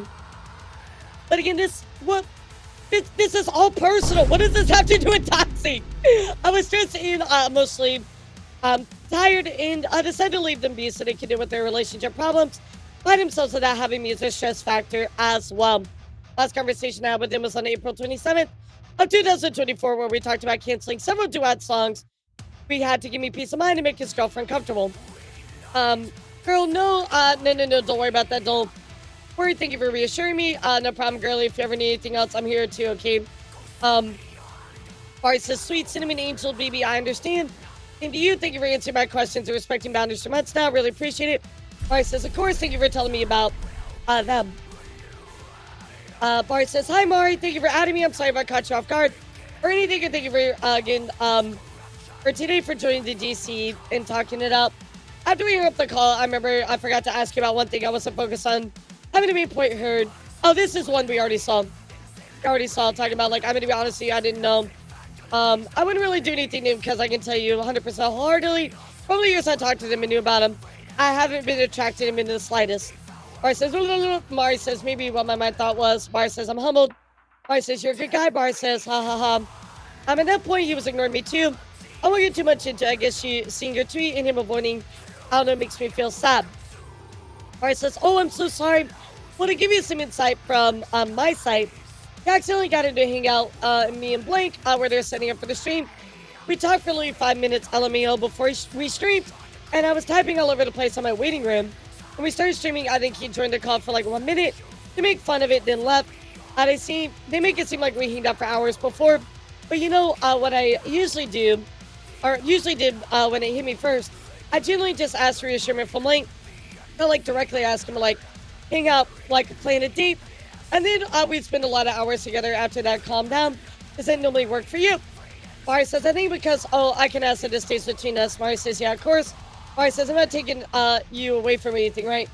Mari says, nope, I'm chilling, eating right now. Mari says, how do you eat Milo? Mari says, I don't have cereal anymore. Mari says, they're also cunty, I love it. Mari says, sorry, back to what you wanted to talk about. LMAO, my beat. So Mari says, don't worry, I think because, well, it took a lot for Blank to approach you about everything. And when this whole thing festered for God knows how long because we didn't talk it out. So when I get jealous or upset, he's tired of being patient. Understandably so when I express it, automatically turns sour. Mari says, why do you think he's tired of being patient? I don't think he'll ever be tired of. He loves you a lot. Mari says, because he said he's tired of being patient. Mari said, do you think he'll bring it up a lot directly and it bothers him? Mari says it's a quote. A lot of things pop up. I think he's the type of person to overcorrect. Mari says, oh, Mari, in the interaction was just an add-on, not the main reason, so don't worry. Mari says, oh, yeah, I guess you'd already had the main talks about what makes you uncomfy regarding the other topics, right? He seemed the kind of person to bring it up to Blank, which is good. And to talk it out with him in a moment. It feels complicated because the way I see it, which is like almost no information, Blank tends to overcorrect what you've seen in a different manner. He's trying his best to make you feel at ease because he wants you, or wants to make you feel at ease because he cares, right? That's one first kid sign. Why is this even included? This is... I feel like this is just like... This is all private conversation. Alright, I'm sorry it's just a lot. I don't want to just pile on when you legit asked if I could keep you blocked like Curl. Mari says, instead of pushing all your feelings to one side, right? Mari says it's so... I'm Skull. Mari says, I mean, it's fine if you want to keep me blocked. That's okay, don't worry. I ended up poking because maybe telling you the side of the other Blank story could help, low-key help you fill in the gaps. I mean, like, I'm glad that they're resolving it, but this just ultimately isn't needed. If you're going to accuse somebody of doxing, like, you got to be on that, right? So on top of that, too, I want to see what Mari has to say about that and refute it, because, again, this is just all personal information. Like, if I were to respond to this initial stuff, I'd just like, yeah, you know, I didn't mean to do this, and that's it. I'm really sorry. Like, you know, we were friends before, and that's it.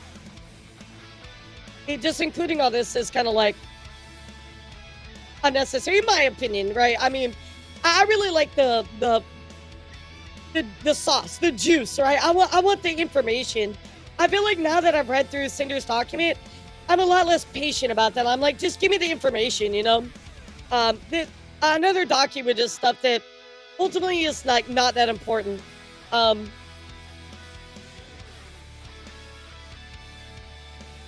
Mari says, bro, LMAO, he didn't call me. He didn't call with me this morning. He was hanging out with them again for how long? Sort of thing. Right, exactly. Mari says, I don't want to. I just don't know what to do with these feelings because they don't go away overnight. And I can't hide, but he is upset that I'm still upset. Mari says, this is going to sound stupid, but literally what I learned in recent therapy. You slowly learn how to be patient, calm with yourself. That's the main thing. I feel like you're kicking yourself too hard because you're expecting to feel at ease now. Mari says, I appreciate you. Mari says, when it's not normal and it's okay, the same with whatever fight with Blank. You tell me your feelings don't go away. You end up blaming yourself and you feel like it's wrong bringing it up. You need to be kinder with yourself a bit. Feelings are there to feel, and it might be annoying as fuck, but it's like you're putting on self. You talk to me, that's something. You talk to Blank, it's huge. Mari says, also cried in the bathroom in Japan.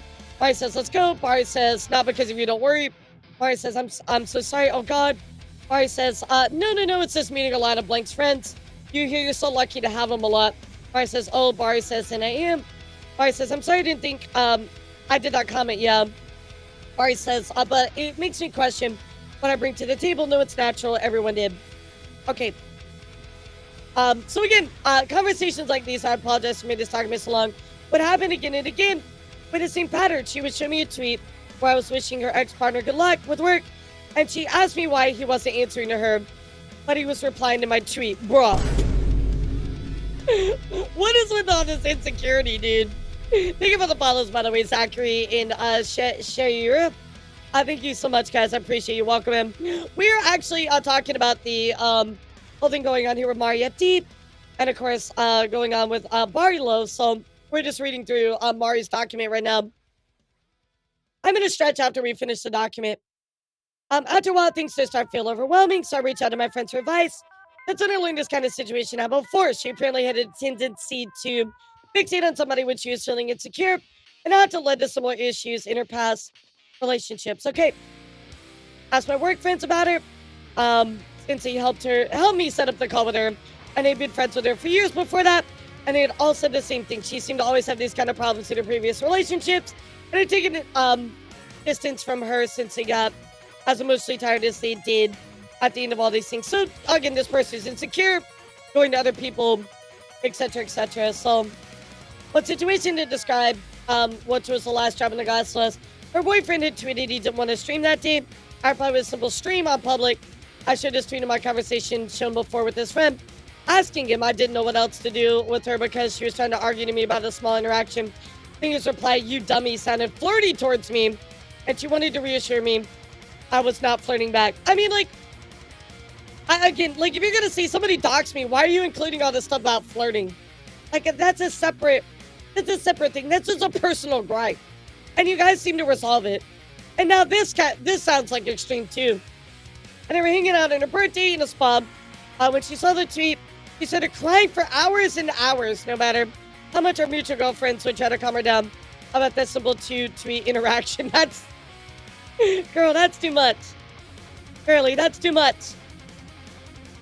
After I knew all about it from different friends, my own and our mutual ones, I realized I'm emotionally tired and viewed all of this as harassment. Not the call, not the first approach where we had all talked about and set boundaries. But the ongoing communication with her that I had to explain every single thing I did. I also explained what her boyfriend was doing in the company he was working at whenever we could collab to calm her down, since he wouldn't tell her. And he ended decided to step away once and for all and just cut my interactions with both of them. I communicated this to her boyfriend before making such a decision, asking what else I could do since she was freaking out with every simple interaction that he himself would tell me didn't know what else to do. In frustration, all right? By the way, Blink, I'm sorry to stress out with this. Like, I legit can understand how your situation might be. But LMAO, during the message, Miss Stream. I would, if I could, you know, dummy. I would be waiting, looking in the shadows of the blue light stick. There's literally nothing wrong with this. Isn't this a doc by one who accused of doxing in inappropriate relationships with their boyfriend? Yeah, this is the response doc. So they're refuting, like, the inappropriate relationship. But I'm looking for the dox part, to be honest. Like, I mean, to me, it doesn't really seem like... It does seem like they respected a lot of their wishes, and they tried to do what was asked, you know? I think I did what I could do as much as I could so far. I'm sorry about the distance of being constant trust for you. I really saw you on the trip to you, and to a certain extent, I feel sad that I avoided sitting next to you too. I kept on thinking I'd upset her, but at this point, I legit think it just gets out of my hands. I'm sorry. So, again, this person, like, hey, like, I didn't want to sit next to you because it might cause a problem. I don't really think there's much you can really do. I tried talking to her, but she's pretty set in her ways. I'm sorry, I know this doesn't help you, but you dummy wasn't flirty at all in my eyes. I trust you as a friend. This sort of thing I feel is out of my hands, yeah. Thinking their best, so. Okay, so what about any of this? Why is Maria's business to police a relationship? Why is she putting so much effort to convince the public it is her business? I mean, it's a great point, right? You know, I mean, this is clearly a friendship. Look, I'm just gonna say this, Civil. If you're insecure with a friendship that was established before you made a relationship, like, girl, like, you need to get a hold of yourself, you know? Like, they already knew each other before. Like, maybe after that could be a different conversation. And again, it depends. I'm of the thought that if you want to be friends with somebody else and it's not affecting our relationship negatively, why does it matter? You know what I mean? Like, just constantly, like, up in her grill about, like, any small interaction, right? It just feels like, it feels very just insecure on Bariloaf's part. So after this, we canceled all collab songs after a couple more interactions, and I stopped interacting with him completely. So they lost their friendship because of the insecurity of her. Am I wrong, chat? Am I reading this wrong?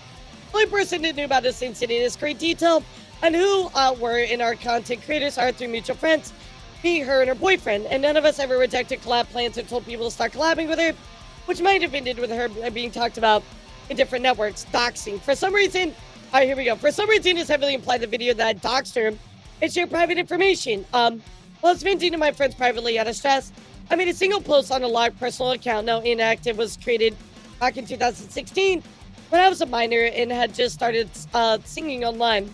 I had fewer than 10 friends, each one of them with multiple private accounts for art. And had Super Workout and just a personal life account. One was my big sister, actual real sister, while others were friends that knew about this relationship and even mutual friends I had with Bari. Unfortunately, the mutual friend took a screenshot, which is shown to Bari. Ex-girlfriend is a fucking Minhira help.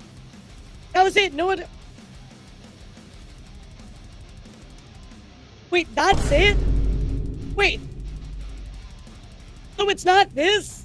What is this screenshot then? What is this?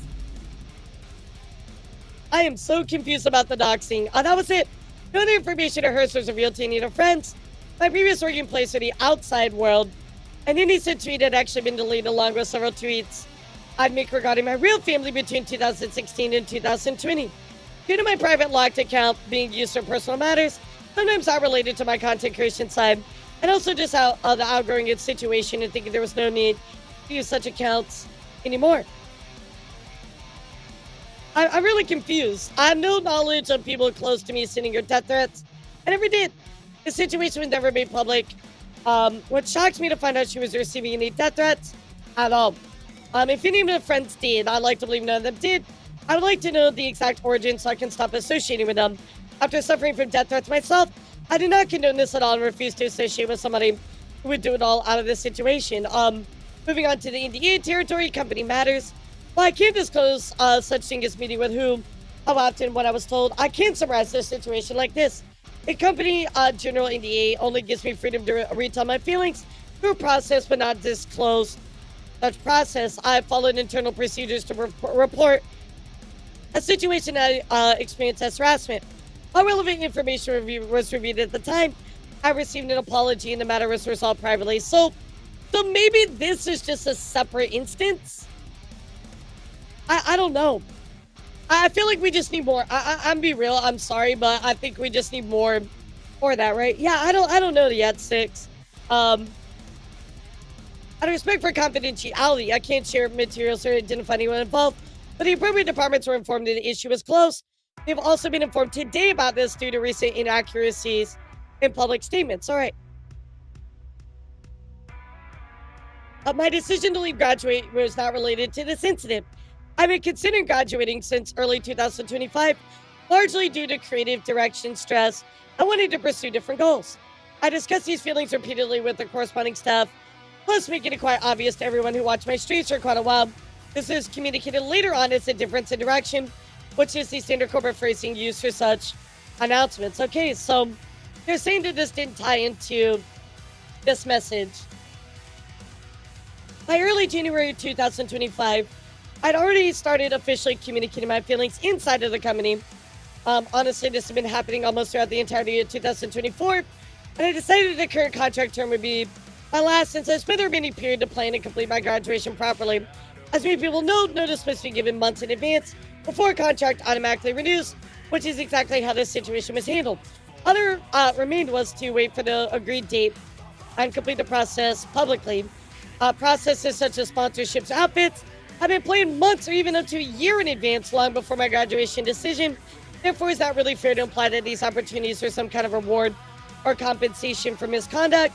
In fact, I had withdrawn from some activities due to the stress of scheduling.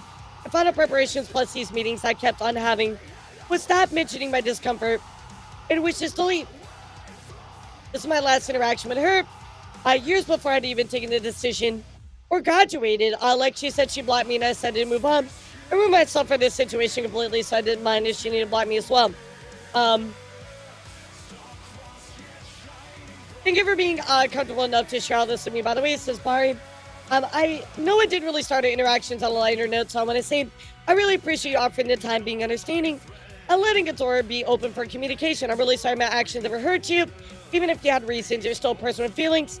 Good luck, you got this. Mari says, not at all. Thank you for being brave, and thank you for reaching out to me through Blink.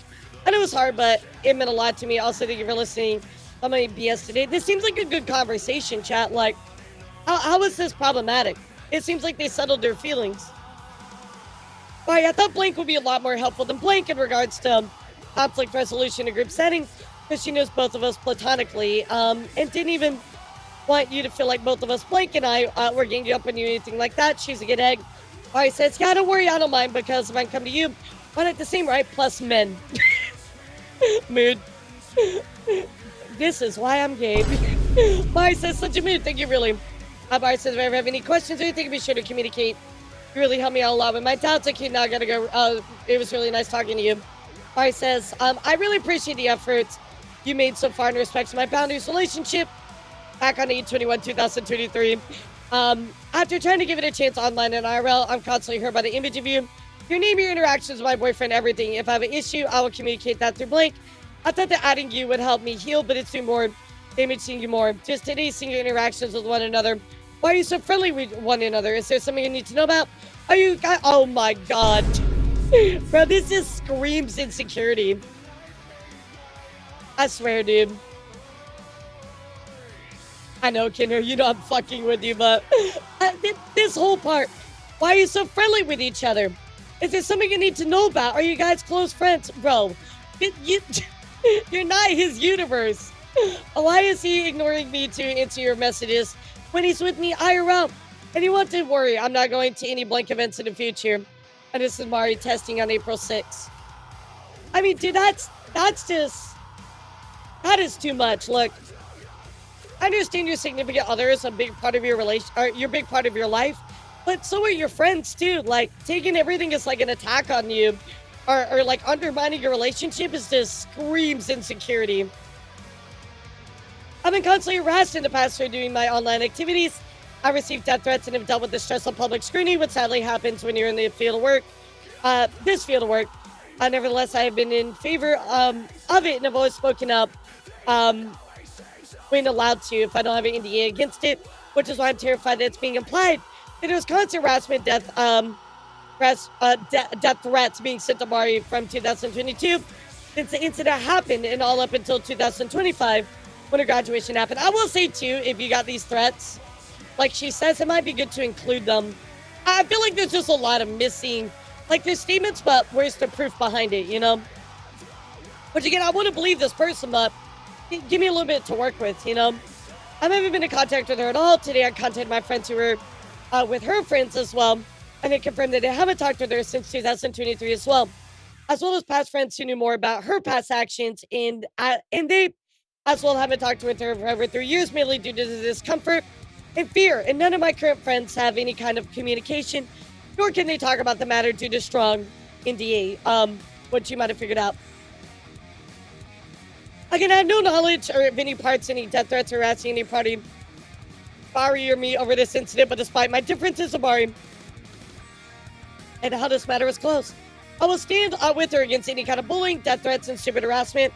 This private matter is no excuse to start behaving like this. Friends notified me what was happening, and despite my aversions to airing out my private matters in a Google document, showing screenshots, pointing at people with action names, not censoring names and conversations, etc., I also think it's also fair to also stand up against misinformation. So, okay, I apologize for making this document so long, mainly due to screenshots and not giving further details about my personal life. Who I dated, who I didn't date, who are my friends, who said A, who said B, censoring names, giving more information, one with Bari would vent with me about a relationship with her ex-partner. I'm also following and protecting my friends from NDA, as well as following my lawyer's instructions on how to react or respect my own NDA, as well as giving as much respect as I can in a situation of Bari's personal life, while trying to give light to this situation with some context. A lot of people have had several years of content scrutiny, and I don't wish for it to happen all over again for matters such as this. I wish no hate and misinformation keep on being spread. Many people don't wish to speak up out of fear simply because this is a private matter and their NDA signed. Thank you for reading up until here and understanding. So, I feel like a lot of this is just ultimately should be private, but there's a lot of just like backing missing, you know what I mean? So I'm not seeing a lot of support. Hold on, I'm going to stretch really quick before we continue.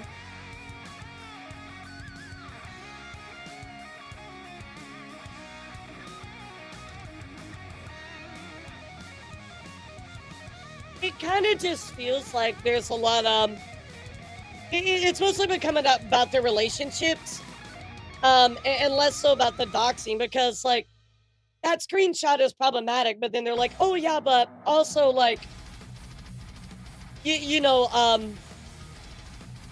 here, I didn't do that, right? And here's the part that says that, but there's no proof, right? I mean, doxing is a pretty... No, I got fired again! Bro, how am I the one that keeps getting fired?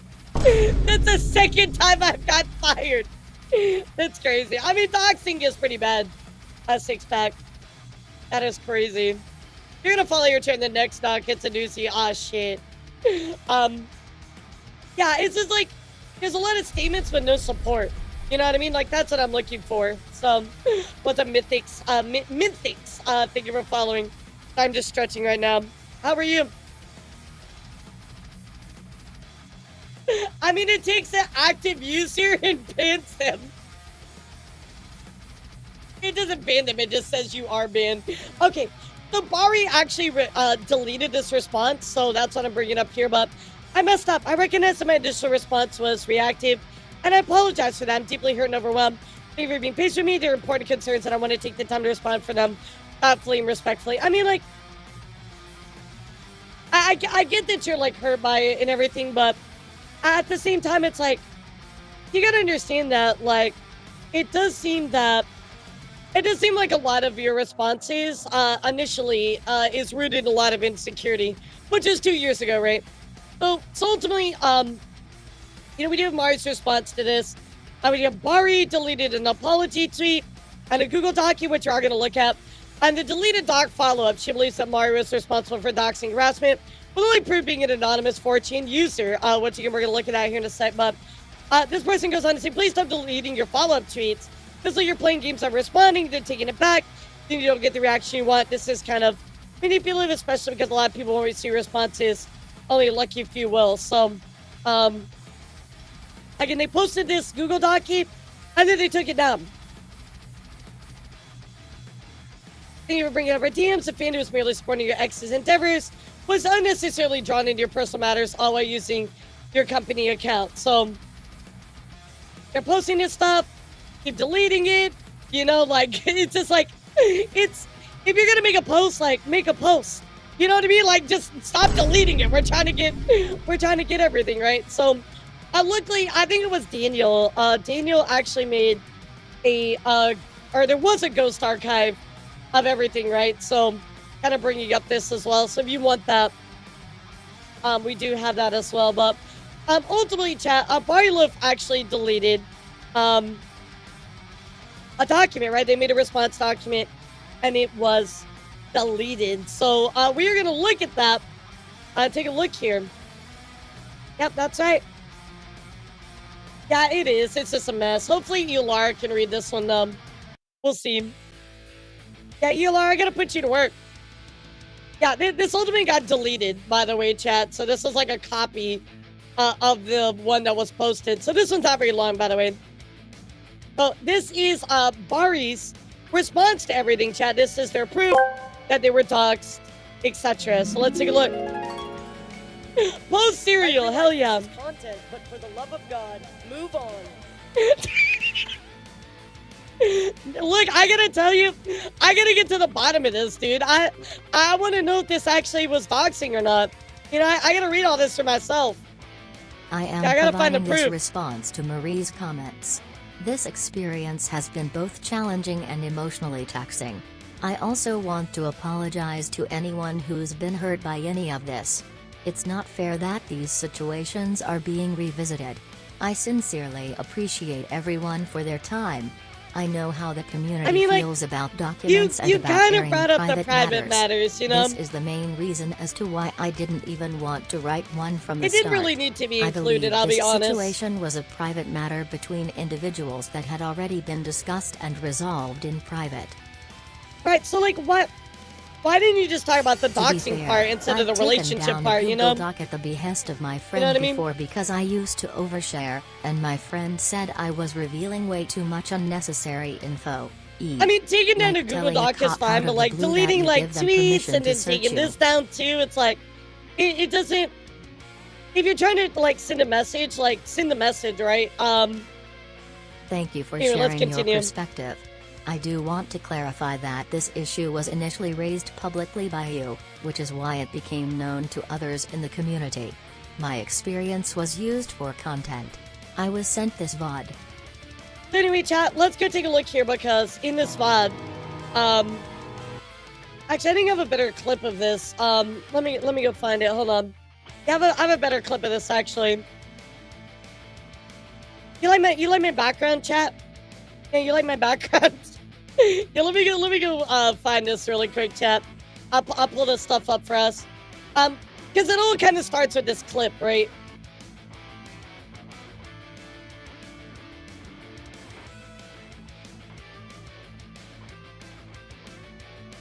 Yeah, I got you. Alright, we got that one. Alright, here we go. Yeah, here is the video, right? So, let me show you guys. So, in this document, right? In this document, it goes on to say, like, hey, look here, right? It's like, hey, this was sent to me. This video was sent to me. And this is why I ultimately decided to talk about it, right? My experience was used for content. So anyway, let's take a listen to this clip on what happened, right, chat? Yeah, and like after that problem, and like the other one, crazy girlfriend that was like harassing me because she thought that I wanted her boyfriend, even though I had been friends with her boyfriend for like This so is many like years. beating a dead horse. And I was like, I just don't know how else to explain to you, girly, that nobody wants. And nobody includes me. Trust me when I say this. I've known this guy for so long. I don't know how else to explain to you. I don't want you. I don't want him. Trust me, nobody does. You're safe. Yeah, and like So you can see in this, it seems like she is referencing what we've been talking about, right, Chad? It seems like she's been referencing this. Exactly, right? So Six Pack, I'm gonna be real with you, dude. That doesn't mean we're not gonna talk about it. You know what I mean? Like, I have not looked through this yet, but for my own personal knowledge, I'm gonna read this shit. You know what I mean? Like, I would be doing you a disservice not to actually inform myself, right? Yeah. So it definitely came off harsh, right? And we don't know if she's talking about her in particular, but it certainly sounds like it, right? Yeah, it certainly sounds like she's talking about this particular instance. I mean, you could infer that, right? Maybe she's not, though. Maybe it's something separate. I still don't know the relevance of my personal and romantic life since it wasn't brought up in the rest of Bari's statement, and me having to clear this section out seems a bit out of pocket and unnecessary, but I felt it was needed to address everything that was why don't you and just painted message her me about as it, to much be as honest? possible. I understand that this may have seemed unexpected. I brought this matter up because, in a private conversation, you shared your interest in a relationship similar to mine. I also want to formally note that certain actions on your part have caused discomfort to others. I believe it is important for this to be acknowledged and considered in the appropriate context. Alright, so, Bari, but it makes you question what I bring to the table. No, it's natural, everybody did. Mari, for my part, it's because, yeah, I already explained you don't really really think on how you might end up feeling. You think like, I had to go through blank, I wish I had a relationship. Not specifically blank, just I want a normal relationship. And yours looks so goddamn good. I'll admit, yo, blank and I are like, when it's my turn, we only get shit guys. Blah, blah, blah, but then all couples have their own problems, so. How does this prove that she hurt other people? How does Even it prove she after the hurt other call, people? She kept on DMing me asking me why I was talking with him publicly on Twitter. Why was he answering to my tweets but not replying to her DMs? Why were we friends, if we were truly friends, or something else? Why were we having group calls with our colleagues? Why were we collabing on stream? All based on his attitude with her and him replying to my tweets. And every time she'd come to me with these questions, I'd reassure her, ask her how she felt, let her vent and make her, or so I thought, feel comfortable once again, asking her to fully communicate with her partner. Alright. I understand and appreciate the efforts you made to reassure me. I also want to acknowledge that in these moments you were vulnerable with me as well, and That's I true. was there to support you. At the same time, I would like to address a concern regarding an incident where a fan was blocked after engaging in support of your ex-partner. If you wish to discuss moments when I was vulnerable or insecure, I would encourage reflecting on your own actions and contributions to similar situations. I was there for you too. What?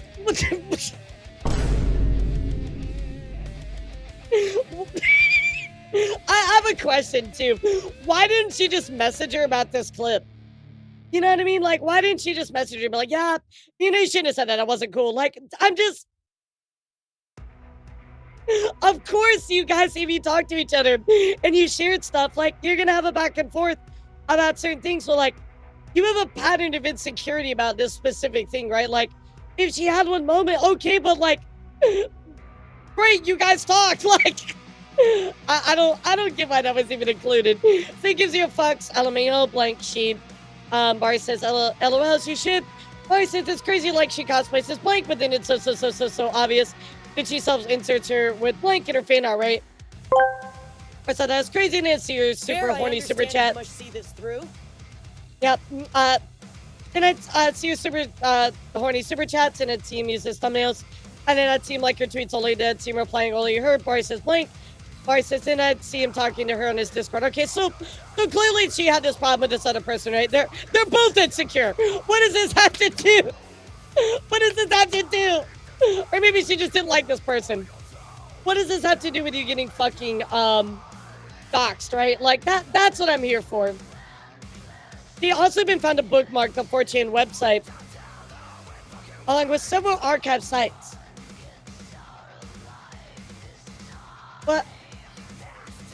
What does bookmarking 4chan have to do with anything? Please give me context. Please give me context. I'm so... Oh, because she's like, oh, this is where it came from, the docs. Okay. All right. Wait. Unfortunately, that mutual friend took a screenshot which was shown to Bari. X's girlfriend is a fucking Manhera. Help. The messages posted anonymously on the specified websites appear to be similar in context and writing style to communications originating from Marie's private account. How is this doxing? Why is Blank's girlfriend... How is this doxing? I'm so confused. There was more information shared somewhere else. They said the same thing on 4chan, like, but how is this doxing? I asked my work friends about her, since they had helped me set up the call with her, and they had been friends with her for years before me, and they had all said the same thing. She seemed to always have these kind of problems in her previous relationships, and had taken a distance from her since they got as emotionally tired as I did at the end of all this. I want to bring to your attention that a similar situation was mentioned on 4chan around September 2024. While I cannot confirm any direct connection, the circumstances appear potentially related, and given the context, I believe it is worth noting for consideration. This girl's had so much drama in the whatever community. I think she's from the blank and blank. I did not mention to use the term in heart at any point of my video, just found it useful that she include this in the document. However, there appears to be a strange recurring pattern of behavior in what an individual on 4chan has described me using this, okay, it's gone. Crazy girlfriend, she's trying to get a blank right now. I hope she gets in here episode. Oh, wow, but yeah, people are being... Yeah, so this is proof of somebody being, like, shitty. Yeah, this is proof of somebody being shitty, but... I'm very confused, chat. Can you tell me... I have a lot more links to go through, so tell me if I missed the doc here, Xe, but...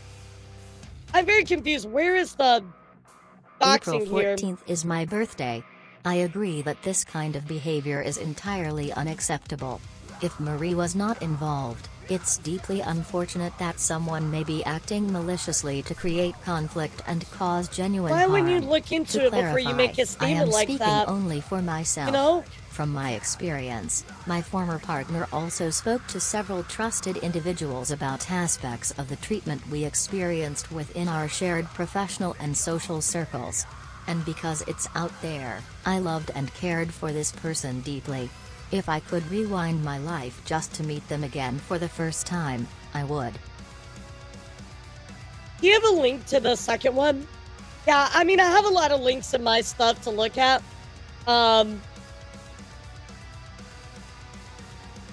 Yeah, I have a lot of links in here. Yeah, I don't think I have that one, though, I'm gonna be honest.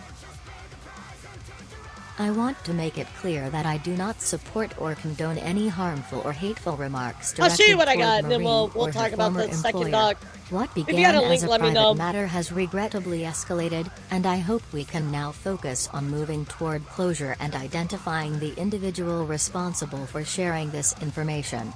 I echo the sentiments expressed by others and respectfully ask that this matter be handled and resolved privately from this point forward. But yeah, so why did you release this then? Like, just...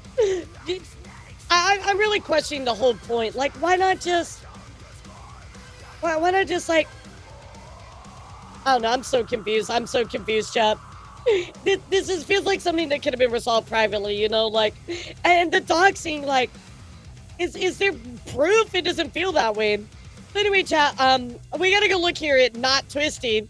Actually posted in a private account. It's always nice to see evil people getting proven to be evil. Most insane part to me is staff and other livers acting like I'm crazy for getting my outfit leaked. Especially when they're all well aware what kind of person was around. It was my fault though. I should have known not to send things to livers and that it'd be ended up on 4chan. So very sadly here, unfortunately, guys, Ike actually revealed that he was doxxed. He was caught in some crossfire here, and ultimately, he was doxxed, chat, which really, really sucks. So, let's see what happened with Ike. A VTuber named Bari made a call-out tweet and video towards Mariefd, accusing her of doxing her. In this video, she revealed that Marie was acting in a flirtatious manner towards Bari's former partner, Ike, while they were both in Nijisanji. This came after it was also revealed in the set of screenshots that Marie and Vox were a couple at a certain point while in Nijisanji. Marie came out with her own Google Doc and addressed the situation between the relationships and pointing out she didn't dox any of Barry's private information. This is where Barry starts providing screenshots from Ike's Discord from when he was in Niji. I feel like totally Not Twisty, like putting this out, his sister's the pot even more. You know what I mean? That these screenshots were released by Bari with consent from Ike. This screenshot is where Ike is asking his manager to swap the members he is paired with as they are his bullies. The manager asks some of those members, and they agree to swap to accommodate this. Ike asks in the end to never be associated with him as they doxed him. In another screenshot, Ike confronts Millie about excluding him from events and group chats, to which... You know, let's just stop. I'll just read them. Yeah, I'll just read them, because I do have the screenshot here. So let me show you this, because this is actually a pretty deeply disturbing message here for multiple reasons. So, when I gave Bari permission to post these screenshots here. Nip, I like legitimately, I'm so confused by this document. Like, did anybody actually dox each other? It doesn't like, I'm so confused. I'm so confused. So, anyway, here we go, guys. By the way, just to let you know, White appears to be the manager. Blue mentioned being bullied, and Blue was doxed by those same individuals. So, here we go, guys. So, can I talk to you? It's important. It's regarding the blank with blank. So, talking about a collab, right? There was a blanker paired up with a guest at the blank. I'm paired with my bullies. Can I please switch? I didn't see it in the script until now. If it's too late, I will try to tough it out. I'm sorry for the inconvenience. So, like, it's kind of crazy that they're like, oh, like, these are, like, people bullying me, and this is a manager to, like, okay, I'll just talk to blank and blank in person. Thank you, I really appreciate it. I'm so sorry once again for causing trouble. No problem at all. Blank said it's okay with stopping blanking you. So, like, okay, thank you both. I'm so grateful. Please join the voice chat so we can do mic check. Is it required to rather not speak to them? I am afraid. Blank, yes. A blank, okay. In the future, I never wish to be associated with them. They dox me. Understood. I don't want to be associated with them. They dox me. Okay, understood. Bro, why are you not doing anything? This is your talent. If you're a manager or supervisor, this is your talent. Why are you not doing anything? The definition of our use of doxing is leaking into personal information conversations. Why did you point Marley that she was ex-girlfriend to the public was doxing? Okay. That's not really what doxing is, at least in my opinion, but okay, I get you. Also, Nid, do you have the second document, the one that got deleted? I do not have a backup of that. I do not have a backup of that one. But again, this is your talent, getting fucking doxed, and you're just like, oh, understood. That's problematic. That's so problematic. I mean, do I expect anything from Nijisanji? No. Yeah. Yeah, you should be more concerned about the bullying and the doxing. So like, oh, we'll just move you. I mean, am I surprised? It's Nijisanji. Rima has to one, swap okay. the members he is paired with as they are his bullies.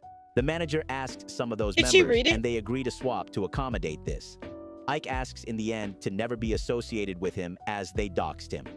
In another screenshot, Ike confronts Yeah, Chad, does anybody have a backup of the second Millie about document? excluding him Apparently from it's events really short. and group chats, to which Millie fires back, calling the manner in which he talks as passive-aggressive and claiming he wasn't being intentionally excluded or isolated, but because the hangout was last minute or impulsive.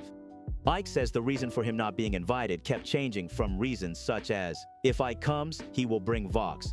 Is it this, Nid? Is it just these screenshots? Anyway, I'm gonna read these. I'm gonna read these, chat. So here's the one that we just looked at. I think it's this one right here. So, let's read these. So am I getting added to the group chat? Are we just doing this over DM? Or did something come up? Let me know. Hey, so what's going on? I haven't heard anything from you, but I keep hearing about it on these plans from other people. They're coming here. I'm gonna make one now. Sorry, we don't have a group chat, but everything is just being planned in Hangouts and every can. Really, others have told me this is, there is one. Did they lie? We had one, but it's for blank and blank, bestie that's in it. Interesting. Does the bestie not like me or something? Is that why there's, new group chat that had to be made specifically for me? Excluding him from also, events isn't it and odd group how there's a second time something like this happens when I'm certainly excluded, from group chats when there's a meetup with friends of blank? I'm just letting you know how it looks. I don't think I'm asking a difficult question here. It would be alright if I asked for an answer. First off, please let me know if I'm getting this wrong, but the way you talk, right? Your talking is a little passive-aggressive. I just made a group chat specifically for the blank people, and we didn't exactly have plans besides the ones that we just talked about in Hangouts. Even the blank was something that was planned beforehand with our IRL friends. It just happened it landed on the date during blank, and I just blank to come here and Hangout voice chat. Also, wanted just something when I asked you for blank, and it was around June. I thought we were in good terms. However, I noticed you followed me on Twitter, and I got hesitant to reach out to you because I thought you didn't like me. So I'm feeling a little confused about our friendship, since especially right now, because of how you're being really passive aggressive with me. I'm going through a lot right now, and I feel super attacked for no reason. I'm not intending to come out passive aggressive. I do think that I have the right to ask for answers, though.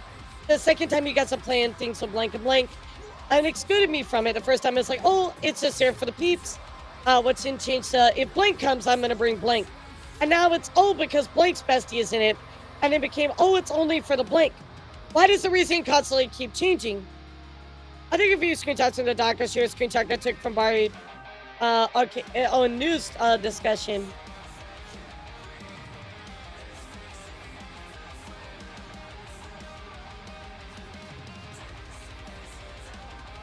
Oh, this was the one, that she put in the first document. Yeah, I have that document, so I think the document we looked at was the right one, chat. Yeah, because we got a copy of that one. It was this one. Yeah, because I have that.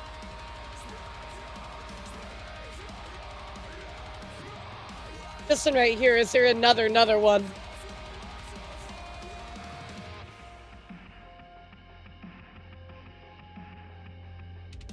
Anyway. Why does the reason constantly keep changing?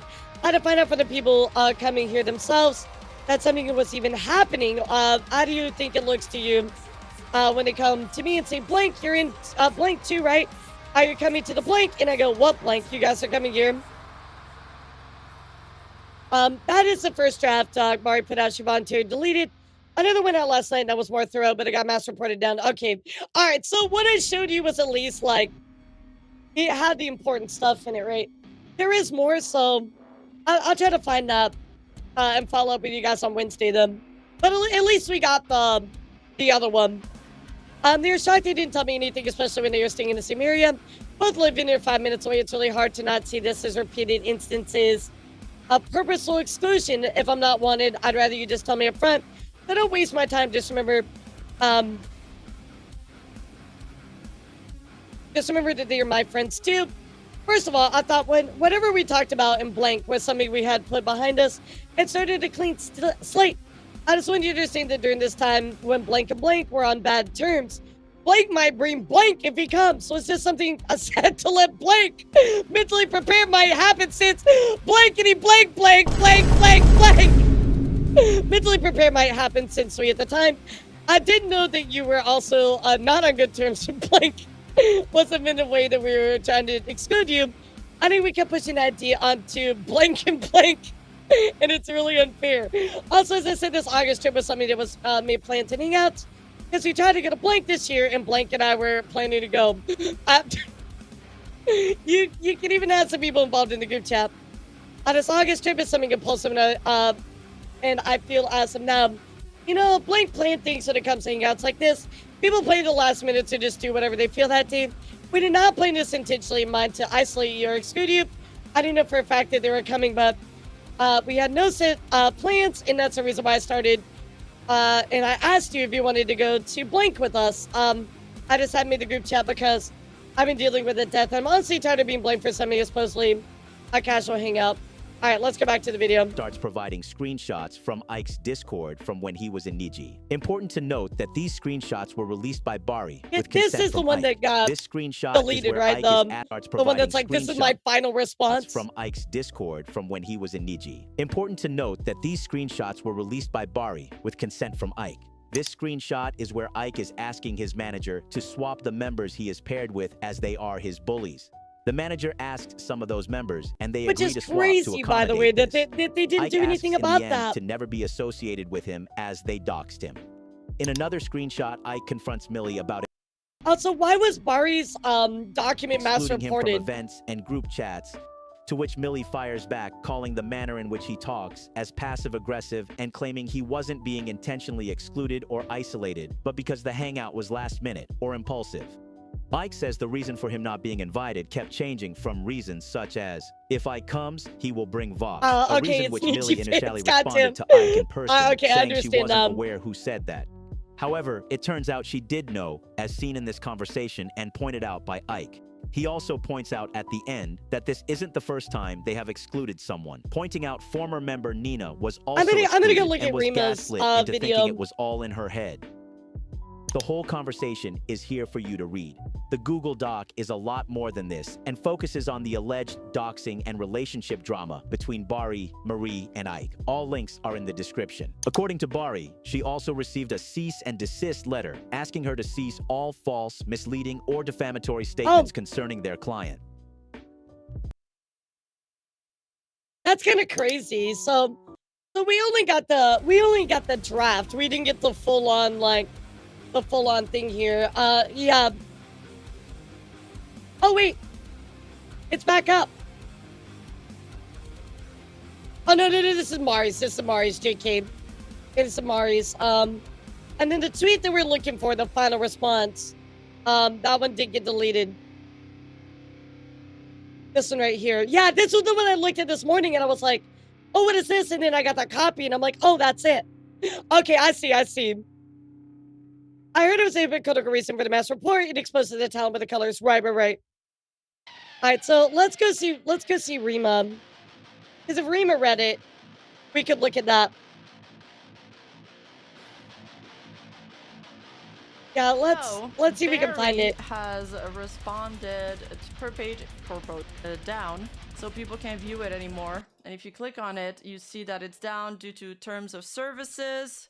Some people, you know, were like, "Oh, why did she delete it?" She didn't delete it. It got reported, mostly because in it she showcased some screenshots and she colored. Yeah, thank God Remus did this last night, so she's got a copy.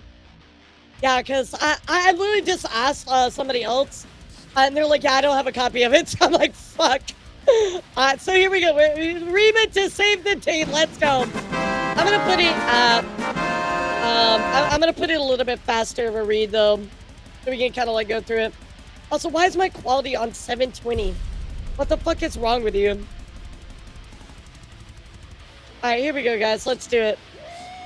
Coded them with like the colors of each liver. So some fans have been reporting it because they believe it's doxing and she's adding fuel to the fire, etc., etc. So Bariloaf here said, yeah, so because she's doing like the color coordination stuff in there, I'm sure a lot of Niji fans are like, oh my god, you're doxing, but it's funny because it's the irony of the original thing where they said there was doxing and it wasn't actually doxing.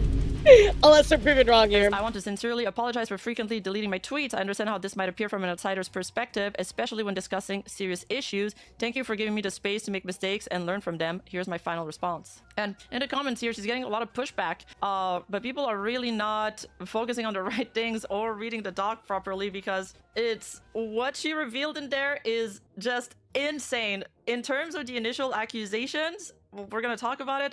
I find it maybe a little bit more flimsy, but she basically there's other info in here that's really important apparently. So into this, and she was like, "This is like a Menhera versus Menhera dev battle at this point," and she's like, "If I look crazy, I'm gonna take you down with me, Reimu. Thank you for your patience in reading yet another document," she writes. "I know I've gone back and forth quite a bit, and I'm really sorry. This has been nerve-wracking time, and I acted impulsively rather than speaking on what truly mattered. Thank you again for your patience. It wasn't fair to anyone involved, and I regret any pain I've potentially caused. I will not speak on this matter after this. There seems to be..."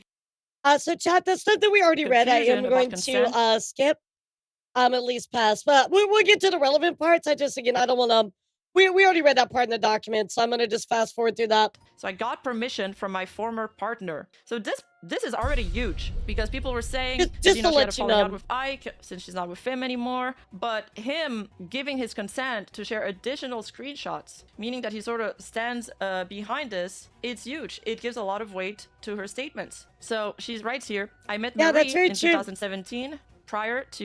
I mean, it does give some weight, but also like, I'm really looking for that proof of like you were doxxed, right? I mean, it's a strong statement, and it kind of feels like almost like a backpedal, like, oh well, that's not what I meant by doxing. Like, I mean, like doxing is pretty clear, but nonetheless, I mean, I have to say that she seems, Bari seems very insecure, or at least did, but maybe she'll prove us wrong. To dating my former partner. We worked on a song project together and were Twitter mutuals under my previous alias, Rin. We already knew each other as acquaintances before everything took place. Mariefd group cover, and she's pointing to a group cover dated together in February 15, 2017. Yeah, so at this point, she's not just some crazy ex-girlfriend going solo, as Reimu's document kind of painted her as. My former partner had a friend who developed an unhealthy attachment towards him, which subsequently created a toxic dynamic and led to his exclusion from multiple social gatherings while she was in the process of healing from a prior relationship. My former partner was a very kind and supportive friend to everyone. Mary often turned to him for dating advice. She frequently had vent sessions with him about her insecurities and issues she encountered while speaking about anonymous websites. Which we did see a lot of the proof, right? They had a lot of back and forth talking about stuff like that. Specific conversation references a previous ASMR her ex did publicly. So the ex in question here is believed to be Vox, and these are screenshots, which is supposedly Ike and Reimu talking with each other, with Reimu venting about her relationship with Vox after he did an ASMR. Ike says, "I mean," Reimu says, "So one day we're working in his studio and she called him." Ike says, "Vox's fan base." And she says here, "And he was in the bathroom. So I cut the call, Lamau. I'm sorry. And when I did, I kind of ended up reading the first page of their convo. I'm so sorry. I know that was wrong, but I didn't scroll up or anything. It was just the latest logs." Ike says, "Yeah, no, that's not really okay." Reimu says, "When you cancel the call, the little tab disappears and the convo is like right there. So I ended up reading it and I noticed they legitimately called every 2 days for like, not exaggerating, like 8 hours. And she sent him a fucking bikini picture. And when I saw that, I was like, I left a..." Okay, so now her adding about the relationship stuff. I mean, yeah, it should have still been private, but there's a little bit more weight to it. So, like, we talked every 2 days or 8 hours. You know, she's sending bikini pictures. Okay, yeah, you might have a little bit more, like, founded jealousy and issues. But again, if you're gonna say somebody doxed you, why is that part relevant? You know, like, you should take that up with her, which you did. You know, so, yeah, again, this is just, like, your relationship stuff.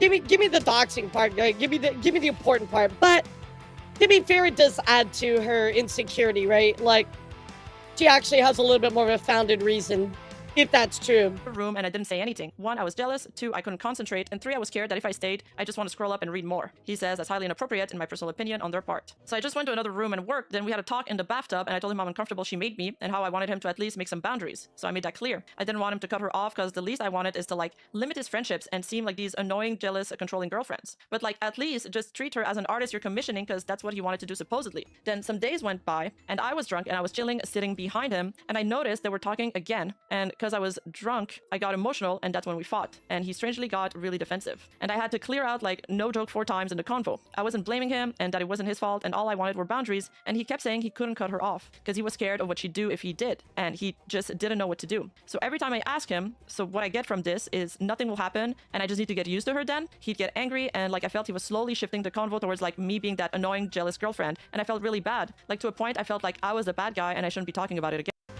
Yeah, so again, like when we look, guys, like it seemed like Bari in both, you know, Bari and Mari both had like maybe like a little bit of insecurities. So at least like a little bit of, we get the backstory, a little bit of explanation for one side. Yeah. So it ended with him apologizing and me apologizing as well. And he said he tried to set boundaries. This is not that big of a deal. I want the doxing stuff, but we gotta get all of it, right, chat? So this is rumored to be about this fan artist that we spoke about in both Barry's doc and Barry's tweet. That was the artist / cosplayer that would self-insert with Vox. Well, it turns out that he's been, you know, calling her on Discord for a long time. She's sending him bikini pictures, and Raymond was not okay with it. She says, and that's where. Yeah, so that explains why she was complaining about it.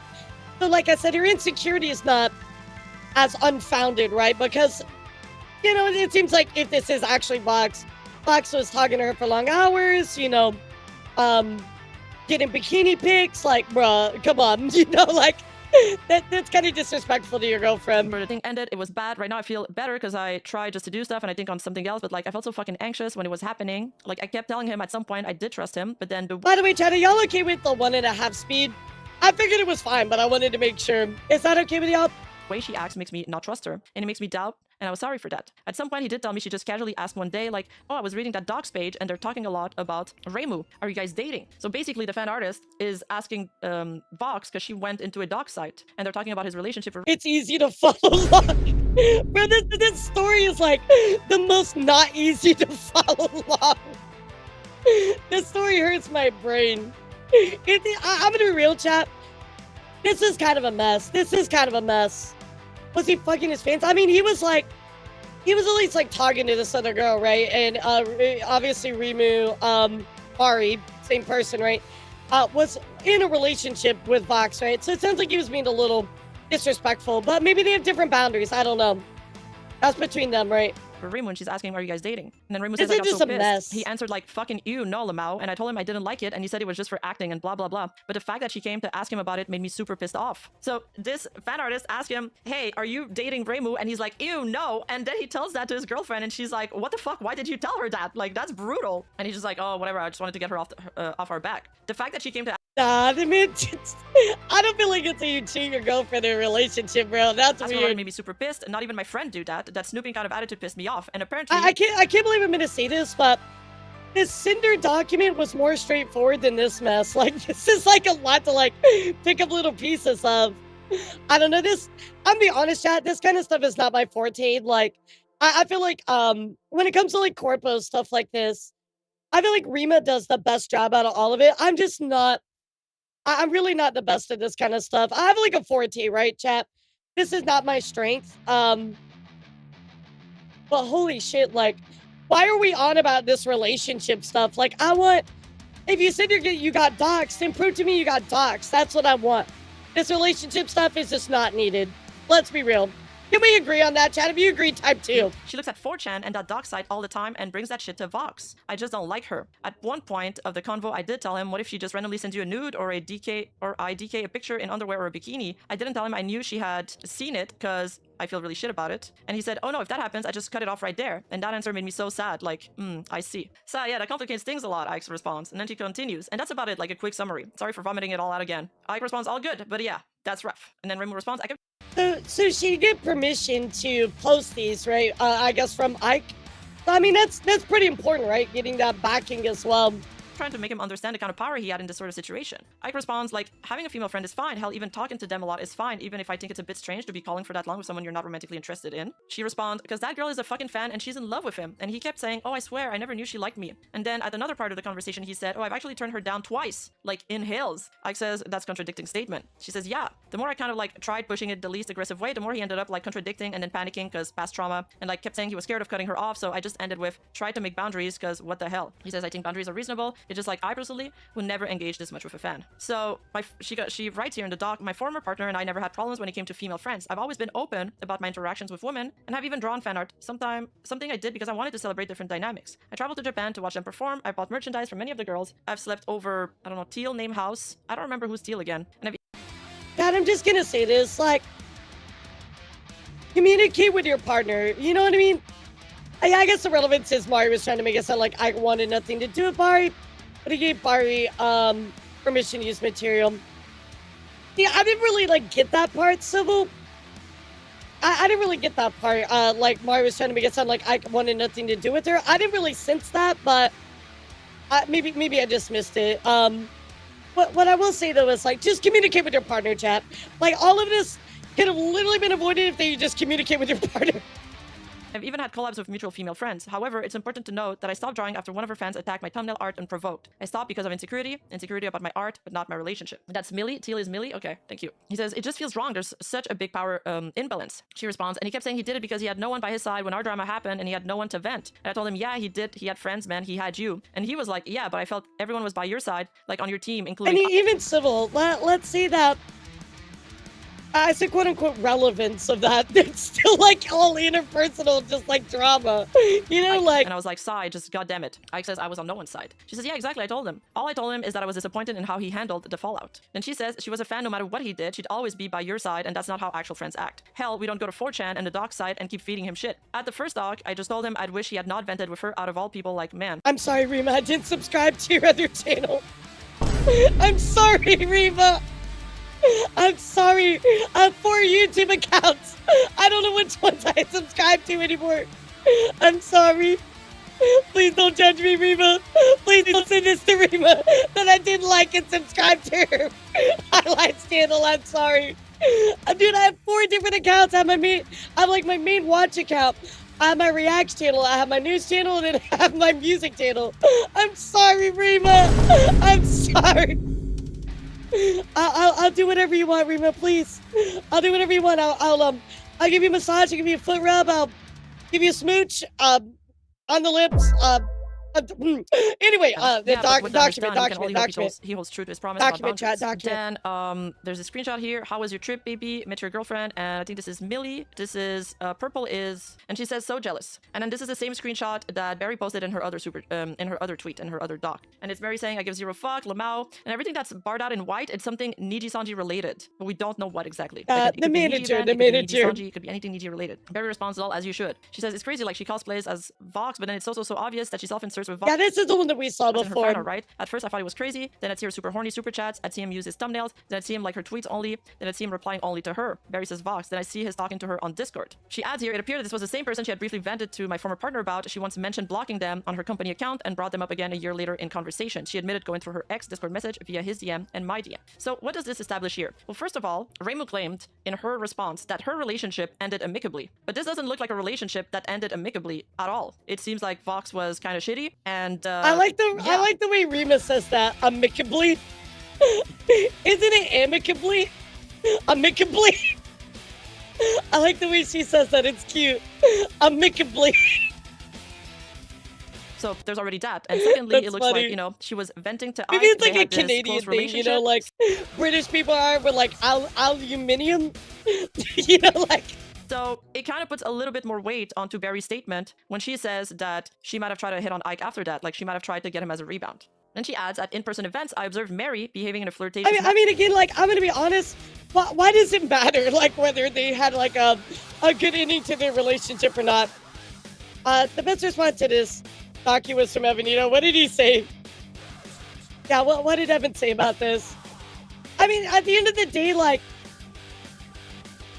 all the personal stuff you can just put to the side. It literally doesn't matter. Manner towards my former partner, including an incident where she threw herself onto him with enough force to nearly topple a chair, witnessed by multiple people. I was also informed that she made a personal confession to him. I privately expressed my discomfort to Mary via messages and a call with 2 others. She claimed not to recall the incident due to alcohol consumption, but agreed to stop creating shipping content involving him from May 1st, 2023, and I believe the matter was resolved at the time. Establishing boundaries. The screenshots Mary provided in her document were cut to show a different narrative. My former partner confronted her about her actions, which you can see in the screenshots below. Interesting. And All right, in this let's segment, see. this is pretty big because it proves that The aluminium slander, but it's true. edited her screenshots. And look, leaving things out of context doesn't, or leaving things out of a screenshot doesn't automatically. Wait, how do they pronounce pasta? They like pasta? Guilty. You know, sure, it looks bad, but then you gotta see what was removed. Does it change? Yeah, that's a good point that Rima makes right here too. So people are like, oh, like you removed this thing, so you're a horrible person. Well, you know, it depends on what was removed, right? Sometimes this is not relevant. Like we saw with the Sinder document, there was stuff that was like, oh, they didn't include it, but it was just a nothing burger. Change the context? Does it change the story? And in Reimu's case, it directly refutes what she was arguing about. It directly refutes her points because in her document, she said that she was sober. But in the screenshots that she removed, there's Ike here saying, you were somewhat drunk if I recall correctly, but I vividly remember how it happened. I even pulled away to the point where I was sliding off my chair. You can ask others that were there if my count doesn't seem to add up. As for Rin, I don't know how she feels about the ordeal. Oh, so this is like their little party that they had, and they're like, oh no, it was nothing, but maybe it actually was something. This is just my feelings on the matter I can ask. And then he says, I appreciate it, thank you. And then here, do you feel comfortable if I just don't retweet any fan art with you? It's just to avoid any misunderstanding. He responds, regular art should be fine. It's just the shipping stuff that got me confused. This was in the doc. And this part here, she also had removed. I see. I'm so sorry I made you uncomfortable. It didn't even cross my mind, even after I sobered up. I'm so sorry. I don't remember ever having... Yeah, because she said she didn't remember, so you do remember. I mean, I kind of pointed that out before, but there's even more context to that. Weird intentions towards you or Rin, and I thought it was just me being dumb and laughing. I'm sorry I crossed your boundaries and space. So there's Ike here saying, yeah, like I think she just really was hung up on the fact that she didn't want to like admit that she knew what was going on. But even like when we read the draft version of it, like it definitely hurt that argument too, right? So I think it just hurts her claim about like, oh, I don't remember, right? Yo, what's up, Nearest? How are you? That she was drunk, and then there's her here saying that she's sobering up. So obviously she was under the influence of alcohol, and she lied about it in her response document. Then she says, no, I'm sorry if I made you uncomfortable. And that's yada, that's we read this important right yesterday. there. Yeah, that's definitely important right there. So why would you just exclude that? Like here, these messages were also cut out of the screenshots. Unless you're trying to lie, right? Says, I'm so sorry, Ike. I'll do better. And he says, let's both do our best from here out. Yeah. And she says, don't hesitate to tell me if I fuck up again. These ones are not that important. It's more about, you know, her inebriated state. So this kind of exposed Mary as a liar. Yep. And, you know, refuted that part of the document. This is the original screenshots that she had showed in her document. So it's just like for comparisons. We don't need to read them again. Reference to Mary's document, as well as past friends who knew more about her past action, and they as well haven't talked with her over 3 years, mainly to discomfort and fear. So in Mary's document, she brings up like past friends or acquaintances to corroborate the fact, kind of to say that, you know, the friends don't really talk to Barry anymore because she made them uncomfortable or they feared her, but she never provides any evidence of that. I like how our news segment turned into a Rima react. You know what I mean, Chad? Like, I'm like, wait a second, we're just reacting to Rima. Mary says, so funny. This was never communicated to me. I'm sure what past actions or friend this references. Rima coming in clutch with the document, which past actions you're referring to. I want to understand fully and take responsibility where it's due. I received a cease and desist letter after noticing that her screenshots left out key context regarding her involvement. Immediately cease and desist from publishing, reposting, or otherwise communicating any further or false or misleading or defamatory statement concerning our client. This is a direct quote from the cease and desist letter I have received. So she received a cease and desist letter after Mary put out her document. And she's still going, so she's pretty brave. After we set a boundary with Mary, that's kind of crazy. Like, getting a cease and desist after putting out the document, still going forward, like, she's like, very brave. Excluded from events and ignored without explanation. My former partner later spoke with our mutual friend as it became evident that Mary seemed to be allowing her breakup with her ex, which is Vox, to negatively affect both the friendships and the group works dynamic. Additionally, she once suggested we leave her ex out during a trip. And she says, I'm sorry, you'll have to see. This makes a lot more sense. Why, like, Twisty was like, hell yeah. You know what I mean? Like, because, I mean, like, I guess part of this document is definitely painting Marie in a lot worse of a light, you know what I mean? Oh yeah, of course, Civil, of course, but it's still like, you get one, it's very intimidating, you know? See Vox in Niji related event, bro. If he ends up hanging out with you and Ike, please take Ike on a date. Ditch Vox. And this part is the most explosive part of the document. So my former partner talked to a manager in response to being around his bullies during. Again, this is really like, I showed you that screenshot, right, chat? It really just paints Nijisanji in such a horrible light to not take action about, you know, bullying and doxing and stuff. They're like, oh, okay, yeah, sure, we'll switch it around. Like, bitch, somebody got doxed and bullied. Are you not going to do something about that? Recording. So this is kind of the proof that there's been workplace it's harassment and bullying in Nijisanji. And this is a conversation between Ike and a Nijisanji manager. Okay, this is huge. So Ike says, can I talk to you? It's important. It's regarding the Nijisanji event with, this is supposedly Shu. Members of Nijisanji are paired with guests at the Nijisanji event. I'm paired with my bullies. Can I please switch? I didn't see it on the script until now. If it's too late, I'll just try to tough it out. I'm so sorry for the inconvenience. Manager says, okay, I will talk to Shu and Vox. We've already read this, so I'm going to skip this a little ahead. Okay, in the future, I never wish to be associated with them. They doxed me. Understood. So the bullies doxed Ike, and they're still in the company. And look at the dates of the screenshots. 20/05/2024. So this is what, June 2024? That means that was after Selengate. After they told us they would review company policies. After everything that happened. After all the backlash. And there's still workplace harassment going on at Nijisanji. But not just workplace harassment, bullying and doxing between the talents. So... And again, chat, the one thing to... obviously, this is problematic, right? Because, of course, you know, the company not doing anything, but I think that we never expected Nijisanji to make, like, actual, like, forward progress with the things that they promised, right? I mean, we know all trust for Nijisanji was just thrown out the window a long time ago, at least in my opinion, right? I don't think anybody... Sadly, we read this. I'm not surprised by this. You know what I mean? It's very unfortunate, but looking at the twisty story, looking at this as well, looking at what's happened in the past, I'm just not... I'm not surprised anymore, and that sucks. We figured out, we narrowed it down, and we figured out that the event is shoes, and it's not like I'm saying shoe when I say that. Yep. I can't play the sound here, but it looks like this is it. So he was replaced with Sunny here, and who's next to him is Reimu and Enna. And like all the colors kind of check out here, because there's Sunny mentioned, there's, you know, bullies, plural. So yeah, I see why all the R-rats are like, oh yeah, baby.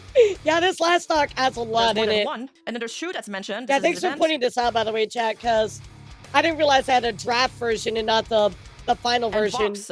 So Shu's here. So thanks for pointing that out. Sunny swap places, so Ike wouldn't be next to Reimu and Enna. We believe it is, you know, the Shu 3D event called Welcome to My Dimension. There's Vox and Ike here. Crazy stuff. So Ike is in Vox group. The click is real. The Gurat is real. But there's more. It's not just that. There's actually more. Yeah, my former partner was like also excluded from Millie's event, so we pieced things together. If people have been going crazy over the shit on different forums, on different discords, getting context clues here and there. So on April 19, 2024, he was live tweeting throughout the event and discovered that he wasn't included in the first 4 waves of participants featured during Millie's live watch. This coincides with his live tweets he found out by watching the live recording alongside TL. So Ike says, so am I getting added to group chat, or are we just doing this over DM? Or did something come up? Let me know. And he said, hey, so what's going on? I haven't heard anything from you, but I keep hearing about all these plans from other people that are coming here. Millie says, gonna make one. It just sounds like they did Ike, like, wrong, you know, like, in so many ways. Like, apparently they doxed him, and then on top of that, they're, like, excluding him. It's just, it's sad. You know, it's really, really sad. Now, sorry, we don't have a group chat, but everything is just being planned on Hangouts whenever we can. Yeah, I was gonna say, it's literally, you know what's so funny about this? It's becoming less about, what's going on with Bariloaf and Mari. It's more about, like, the shit now with Ike and everything. I mean, this is crazy. Really, others have told me there is one. Did they lie? Then she says, we had one, but it's for a Nijisanji event. And, wait, we said this was Elara. And Elira's bestie is in it. Ike responds, interesting. Does the bestie not like me or something? Is that why a new group chat had to be made specifically for me? Also, isn't it odd? And again, I'm just looking for the doxing. Like, that's all I want, man. That's what it started with. That's the only answer I want. Did they actually dox or not, you know? Like, give me the proof. Oh, this is the second. We got into this whole, like, side segment of other stuff. Like, I just want to get back to the main point. Something like this happens where I'm strangely excluded from group chats when there's a meetup with friends in Nijisanji. I'm just letting you know how it looks. Then I she think doesn't we could respond evidence for like 10 the minutes. need you And he's like, I don't think I'm asking a difficult question here. Would it be That's alright too, if Miracle, I ask that's for an too. answer? Millie responds, first of all, please let me know if I'm getting this the wrong, but the way you talk right. I mean, like, I just said to be so honest, chat. I'm not surprised by this in the least. If you're surprised by this, I feel like you're just not, like, having realistic expectations of Nijisanji, you know? Like, they suck and they've always sucked. And when they say they're gonna do something, I mean, look at fucking Aster. They didn't do anything about that. You know what I mean? Like, they just don't care. They do not care, Alex. Thank you, sir. Alex, sorry. Thank you for 20 months. It's a little bit passive-aggressive. I just made a group chat specifically for the Nijisanji group people, and we didn't exactly have any plans besides the one we just talked in Hangouts. Even the Nijisanji something I'm was being something so that real, was planned Kamikaze, beforehand that with was our before IRL my friends. time. It just happened that it landed on the date during Nijisanji, and and this is Aya, and this is Wilson, to come here and hang out VC. Also, I wanted to address something too. When I asked you for Nijisanji event, and it was around June, I thought we are in good terms. However, I've noticed that you unfollowed me on Twitter, and I got hesitant to reach out to you because I thought you didn't like me. So I'm feeling a little confused about our friendship, especially right now because of how you're being really passive-aggressive with me. I'm going through a lot right now, and I just feel super attacked for no reason. And dude just asked the question. I mean, he wants answers. It's not passive-aggressive. It was pretty direct, actually. And I hate this. I'm going through a lot thing whenever you're being questioned a little bit. And you know what? Like, after reading this, I'm looking at all the other Millie comments differently. Because this is really how she talks. Like the response to Doki during the whole Selengate. What happened? Yada yada. Are you sure you didn't do a mistake? Are you sure this isn't in your head? You're being passive-aggressive. I'm not gonna lie, I forgot about that. I forgot about it. This is why Rima is so good with the corpo stuff, because like, literally when it comes to like the corpo like VTubing stuff, like that's not even my specialty anyway, but like I forget about those things like that, you know? Like when I first got into VTuber news, I was like, my first big stories were literally about Doki and Celine, right? So like, anything before that, I'm like not 100% on, right? And even then, I wasn't like the best at news at that point. But like, she is just on it, dude. She knows this stuff, right? I don't know. Girl gives me weird vibes. I says I'm not intending to come off as passive-aggressive. I do think I have the right to... Now, if it's like indie related, oh, bro, I know it all. But when it comes to like the corpo stuff, Rima's so good at it. Like, she's definitely got it down. As for answers, though, this is the second time you guys have planned things with, I don't know, barred out Nijisanji thing in Nijisanji and excluded me from it. The first time it was, yeah, I mean, I grew a lot too. I had to kind of get into it and learn a little bit. And it's hard to do news because it does take time to get into it and learn and kind of get into your groove. Everybody has it. You got to find out what's best for you. But yeah, I mean, I'm much better when it comes to indie news than I am corpo news. So. It's just for D, probably a Jen I'll gladly admit which then that. changed to, if I comes, he's gonna bring Vox, and now it's because Enna's bestie is in it. Which then became, it's on for the Nijisanji event. Why does the reasoning constantly keep changing? I had to find out from the people coming here themselves that something was even happening. How do you think it looks to them when they come to me and say, Ike, you're in this thing too, right? Are you coming to the Nijisanji event? And I go, what Nijisanji event? You guys are coming here? They are shocked that you didn't tell me anything, especially when they are staying. I mean, it's just like, it feels like Ike is being excluded, right, from everything, and it's probably purposeful. The same area that we both live in, I would and I'm assume. 5 minutes away. Is it really hard to not see this as a repeated instance of purposeful exclusion? If I'm not wanted, I'd rather you just tell me upfront so I don't waste my time. Just remember that they are my friends too. She says, first of all, I thought whatever we talked about in Nijisanji was something we had put behind and started a clean state. I just want you to understand that during the time when I think Reimu, when Reimu and Vox were on bad terms, Ike might bring Vox if he comes, which is something said to let Reimu mentally prepare might happen since we, at the time, didn't know that you were also not on good terms with Vox. It wasn't meant in a way where anyone wanted to exclude you. I think you keep pushing that idea onto me and elara, and it's really unfair. Also, as I said, this August trip was something that was made plans in Hangouts because we were tired to go to Nijisanji event this year, and... Bro, I'm gonna be so real. My brain wants to explode reading and listening to this thing. This is such a messy situation. This is mustard yellow, so I think this is Wilson and y'all agree, right? Like, am I crazy? This is a messy situation, right? We're planning to go. You can even ask to the people involved in the group chat. This August trip is something impulsive, and I feel as of now you know how Nijisanji plan things when it comes to hangouts like this. People plan at the last minute or just do whatever they feel that day. We did not plan this intentionally in mind to isolate you or exclude you. I do know for a fact that they're coming, but we had no set of plans, and that's the reason why I asked you if you wanted to go to censored Nijisanji event with us. I just haven't made the group chat because I've been dealing with a death, and I'm honestly tired of being blamed for something that is supposed to be a casual hangout. I mean, like, normally I'm very good at, like, but something important to me in news is to give you, like, the story, but also paint an easy to understand picture, right? Like, that's important for me, for you guys, right? I want to give it all to you in a way that you can understand, right? And just going through it, I'm just like, holy shit, dude. Like, even I'm like, bruh, you know?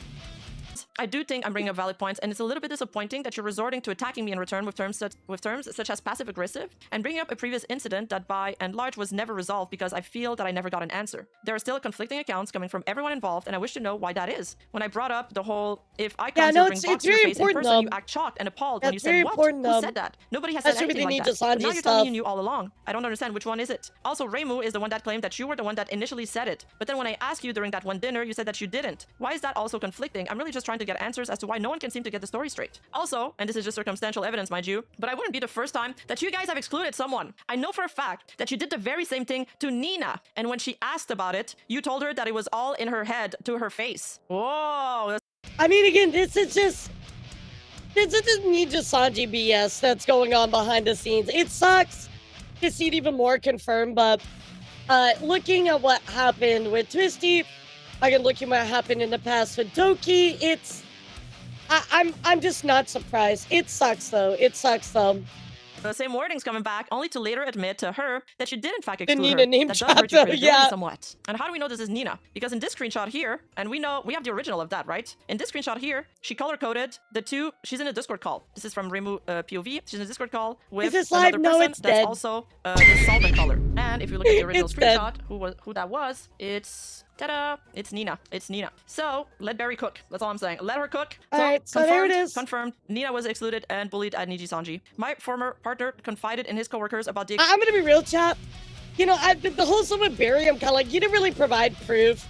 And still, you haven't really provided a lot of proof with the doxing stuff, but I feel like the best way I could, like, wrap up this situation, I feel like they both took a shot at each other and missed, but both of their bullets hit giant gas tankers behind them, which exploded, and inside of these gas tankers was a missing treasure that's been gone for like 1,000 years. This is literally exactly what happened in this thing. They shot bullets, inadvertently exploded something else that had like all of this important things going on, but they missed each other's points. Exclusion from collabs, events, and constant ghosting of messages. The harassment and exclusion from collaborations and professional opportunities were repeatedly dismissed by all parties as mere relationship drama and to report to staff. Mary has been caught bookmarking, archiving sites in the past. VT, Mariefd, and there's also this archiving 4chan thing. There's 4chan here. Even though 4chan is an anonymous website, the posts were sharing sensitive information that was not— I'm gonna say though, this is kind of loose. Like, oh, you bookmarked 4chan, so it's definitely you. Like, come on. You give like, oh, you bookmarked Twitter, you're that anonymous person that's hating on me. Like, you need a little bit more than that. Knowledge. So now we're gonna get into the, threats and yeah, you need a little bit more and than doxing that. allegations. So I forgot to add something about the Ike being, Ike given his permission to share screenshots. There's another thing that Reimu alleged in her document. One point that she was making is that she showcased her last conversation with Ike, right? And she showcased as that because she kind of wanted to make the point like, look, I'm good with Ike. It's just Barry's being a crazy Menhera girlfriend. But now Ike has given his consent to show these screenshots. So this totally disproves that Reimu and Ike are on good terms. Even though 4chan is an anonymous website, the posts were sharing sensitive information that was not public knowledge. For clarity, these 4chan posts contain information that only a select few would know, including details about my relationship with my former partner and my friendships with mutual acquaintances. These 4chan posts were found specifically referencing the boundary my former partner and I set with her in 2023. I also only opened up to specifically her wave about my audition because at the time they were my friends. I was only made aware of these 4chan posts because Mary had previously vented to my former partner about her insecurities with her relationship dynamic, highlighting 4chan. This being said, how would anyone know that I was in a relationship with a bigger streamer if they didn't know who I was? So this part is a little weaker, but I still understand her point about I love this super chatter. The gear rat is bro, the R rats are literally like, I knew it, I told you.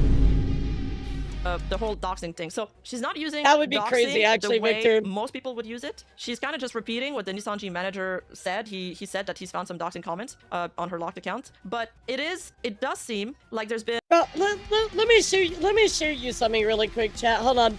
This was my thumbnail for today, by the way, over on my YouTube. And I always make my own thumbnails. So here's my thumbnail.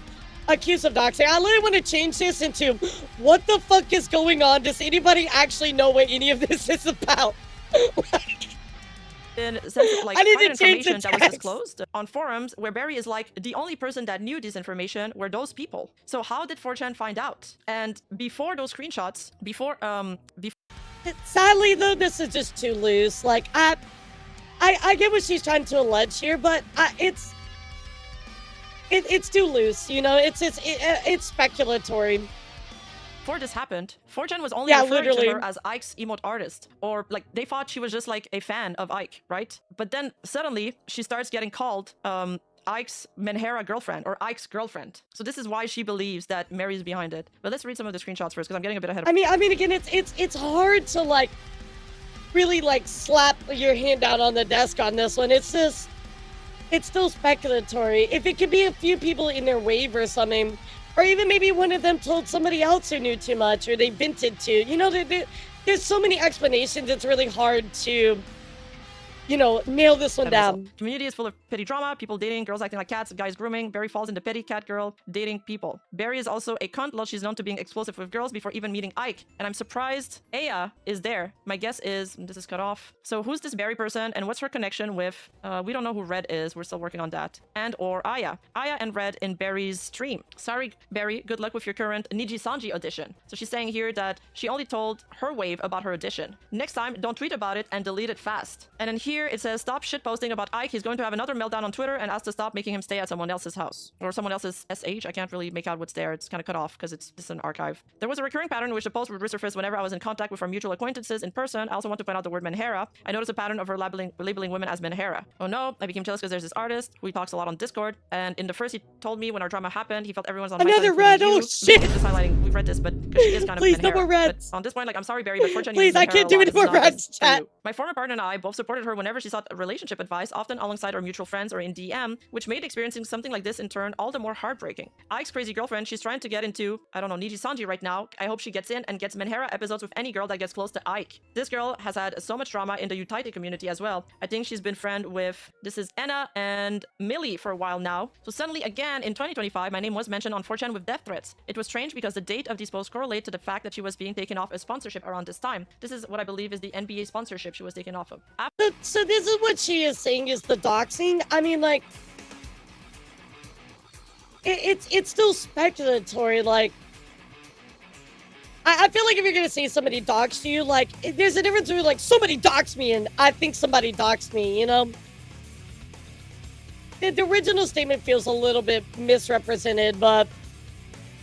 Anyway, after these 4chan posts were found, I think we more already mentions knew of Barry that were maybe the happening, so I dox hope was that this too was the strong of extent a word. the doxing, and she puts in parentheses here talking about my private relationships/friendships that would occur since her departure from the company. So yeah, I think people wouldn't normally call this doxing, but if this information can lead to more information, I could see how this is leaking. Yeah, literally. It's not enough on its own, but it is personals, and it could lead to more identified information, and it could be dangerous. So she probably should have come with more evidence for that part, but we also can't throw away that the supervisor of Nijisanji said doxing comments. And remember from that screenshot, that Nijisanji representative, and also Ike said he got doxed, so they might be separate instances. And that manager seemed to know about it too, yeah. So remember from that screenshot that we had, the Nijisanji representative, he was replacing a Nijisanji manager that was like sick or something. So that guy was even higher ranking than the other manager. And then she says, reflecting on these memories have both been painful and bittersweet. I acknowledge my own insecurities.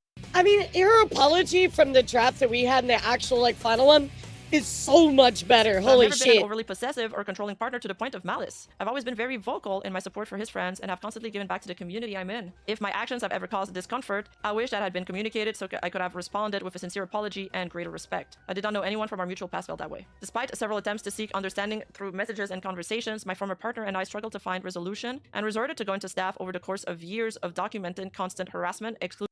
I will say this document here does make Bari's arguments a little better, but nonetheless, it still kind of missed the point of the doxing, right? The personal information, even through this, should have just been moved to the side.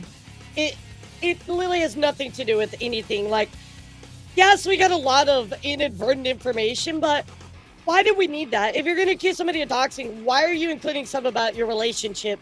You were trying to basically, like, add a little extra fuel to the fire. Like, oh, you're a bad person, too. Like, because you can respect my relationship. But also, they doxed me, so... Conclusion and inaction. As evidence in our communication, when I raised concerns about her behavior and attempt to discuss the harassment, she dismissed my concern, characterizing me as jealous and insecure, even after all the talks and meeting me multiple times in person, receiving gifts and fan arts from me. During the same period, she was discussing on anonymous websites, in DM, monitoring fans, and reviewing her ex-partner messages with said fans without consent. So both of them participating in jealous, insecure, and, you know, girlfriend behavior. It's the point she's making here. After her response to my initial video, she sent me a cease and desist letter. I'm not asking or encouraging anyone to harass or retaliate against Mary or her former. Yeah, you know, Civil, I'm going to bring up your stuff because I disagree with you. This Doxxing claim was false. Let me make this a little bit bigger. This Doxxing claim was false.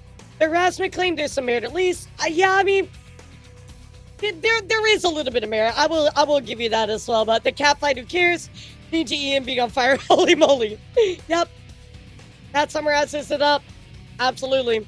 Our employer, the information shared in this statement reflects my personal experience, perception, and understanding of the events as they unfolded. Thank you for your time. So the death threat allegations is pretty flimsy to me. I feel like she's kind of, you know, failed to link that to Mary. The doxing is so-so. Probably shouldn't have called it doxing. Very... Yeah, I don't think that there was like a death threat, but there was like... I could see how they'd be like, all right, harassment, right?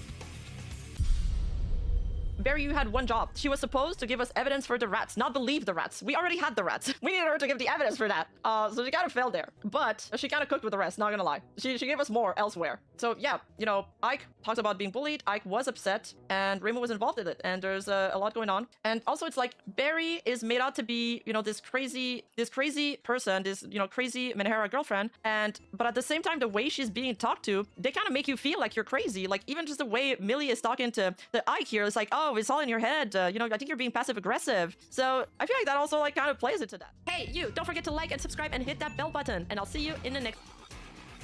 I'm not gonna lie, chat. The first part of it, I was very much like, yeah, Barry's very, very insecure, and it was a little bit too much. I do love that she at least acknowledged that she was insecure. You know what I mean? Because she was definitely very insecure about certain stuff. But with a little bit more context, you're kind of like, okay, you know, I kind of understand a little bit. I kind of understand a little bit here. Again, I really stick to my analogy of, so when it came to their actual relationship, sorry, chat, I'm stretching. When it came to their actual relationship problems, that I feel like should never have been even brought out into the public space or included. I don't think that was needed, right? When it came to actual doxing, well, it's kind of like Rima said. I don't really think that it was truly doxing, right? It should have been under a different definition, maybe shared personal information, but it wasn't doxing, right? But while they argued, right, chat, it's like a DBZ fight. Like, you know, they're hitting each other, right? And they're fighting each other, and you know they're going really fast, like do, and it's making a bigger and bigger, you know, like surrounding hole around them. You know, like when they punch each other really fast, and like the bottom of the floor like falls out. So basically, that's what happened. It was two people fighting each other, DBZ style, and the floor falls out below them. But then underneath in that floor was like the fucking lost scrolls of Alexander. Like the greatest treasures you ever wish to know were underneath that floor. And in that floor of treasures was all of this inadvertent information of Nijisanji, Ian, and how they function behind the scenes. Like, this was such a crazy situation, chat. This went from one point to another point that I never thought it would go to, where we're talking about one thing, and then it just jumps to something completely, like, unrelated. So, really, really crazy one. Yeah. Yeah, the bullet certainly curved. They missed each other's headshots, hit something behind them. Just crazy. I mean, we already knew that Nijisanji was horrible behind the scenes, right? I can look at the Aster situation. That's not even like, we already knew they were horrible, but to get like a screenshot like that is pretty damning. Again, management just ignoring what's going on is extremely damning, extremely damning. I'm getting bullied, I'm getting doxxed, and they're just like, okay, that's good. Like, That's crazy. Absolutely crazy. I was there when Dookie Bird stuff happened, so I know enough about EG. Yeah, I mean, like, I know stuff about EG too. It's just like, I was a little late to the game, right? Because I first got into news with around Dookie Bird, right? Anything kind of before that, I'm not, like, super, like, the best on. And really in corporate news, like, I do try to pay attention to a lot of it. I report on it, right? But I would say that's not my specialty, you know? I'm much better with indie news than it is, like, corporate news. So maybe that's because I'm more passionate about indie news. I really like indie VTuber stuff a little bit more than corpo, but this is just wild. Absolutely wild. Guys, please give a big W to Rima for documenting this thing since we lost it. If you do me a favor, maybe just go leave a like on her video for that. I'd really appreciate you. It's hilarious that Matter Niji executives who knew were terrible. Niji talents themselves. It's been a sad stream of finding out how toxic they are too. I mean, Civil, I'm gonna be honest, I already expected that. Like, you know what I mean? Like, I expected that. I think we already knew that that was happening, right? I think that they do not vet their talents properly. And even, like, it's like a free-for-all. It's a Wild West out there. They just let people do whatever the fuck they want. There's no type of, like, responsibility. There's no type of, like, actual, like, walls or anything put in place to make sure people are not being crazy. It's just, like, it's really, really sad. It's really, really sad how much everything is not taken care of really quick when it comes to everything going on with Nijisanji. It's crazy. So, Chad, I have a question. Or Mods, I have a question. There was somebody that was supposed to stream today. Are they streaming right now? Yeah, do you know what I'm talking about? Yeah. Oh, she is back. She is back. Okay. All right. All right. All right. We'll give her some love. Yeah, we'll give her some love. So, there was a streamer. There's a streamer chat that stopped streaming a long time ago, about a year ago. Well, she is back. She is back, and I'm so excited to see her. So we're gonna raid her. But guys, thank you so much for chatting with me today. I'm sorry we couldn't get to a lot of the other stuff, but we will get to that in just a few days. Okay, I promise. We'll kind of catch up on Wednesday on everything. So thanks for tuning in. Thank you, Twitter. Appreciate you. YouTube, appreciate you guys. Thank you so much. Come on, guys. Don't forget we do have